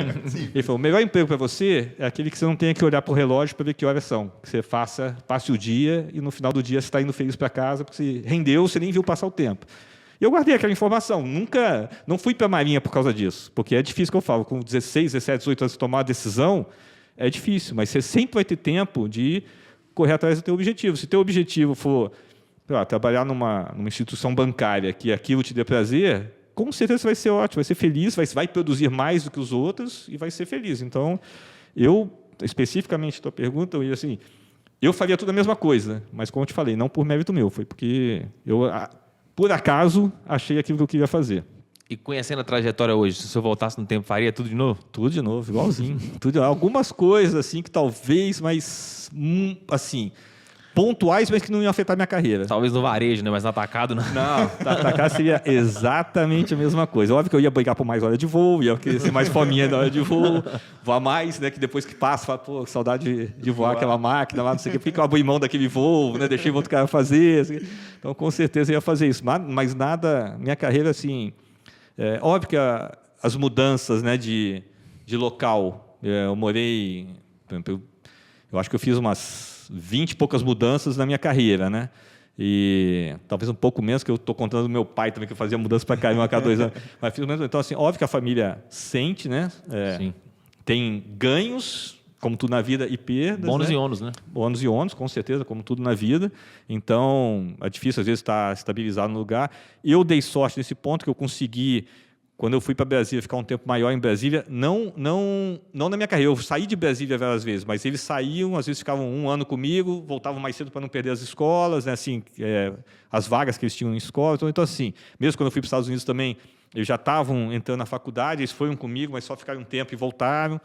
Então, a família, a minha visão, talvez não tenha um sentido tanto, mas família sente. Morei em Salvador, no meio da alfabetização do meu filho, né? Então chega lá, o processo é totalmente diferente. Então, gente, mas eu faria toda a mesma coisa. Eu acho que assim foi o saldo para mim foi extremamente positivo. E gosto de falar do que eu fiz, porque assim me sinto, como eu falo, meus melhores amigos são dos melhores momentos que eu passei na Marinha. Legal. Almirante, mais uma vez, muito obrigado por ter aceitado, por ter vindo. Assim, acho que, para mim, pelo menos, vai ser uma conversa muito marcante, porque acho que eu e o William também, acho que o pessoal que assiste a gente também tem muito esse sentimento. A gente que gosta disso, que gosta de Marinha, gosta de Exército, gosta de Aeronáutica, gosta das Forças Armadas, a gente enxerga muito quem está fazendo esse trabalho como heróis. E o senhor trilhou uma carreira muito brilhante. Pra gente é uma honra ver alguém que fez tanto pelo Brasil assim, poder sentar aqui, contar um pouquinho da história, compartilhar um pouquinho com a gente. Então, de verdade, muito obrigado. Herói não tem nada. Foi um enorme prazer. Mas de qualquer forma, muito obrigado. Eu que agradeço o convite, o prazer conhecê-los aí também e estar aqui hoje com vocês aqui. Muito obrigado, tá bom? Pessoal, então fica assim, foi mais um episódio aí do 01Cast, eu espero que vocês tenham gostado. Se vocês quiserem fazer alguma pergunta aí para o Almirante Paulo Ricardo, deixa aqui nos comentários e aí a gente tenta falar com ele, mandar uma mensagem para ele. Também comenta aqui quem que vocês gostariam que a gente trouxesse aqui no podcast, né? O que vocês gostariam que a gente tivesse perguntado. Curte, compartilha, segue a gente nas redes sociais aí, lá no Instagram a gente está sempre avisando quais são os episódios da semana e valeu! Mão errada, valeu!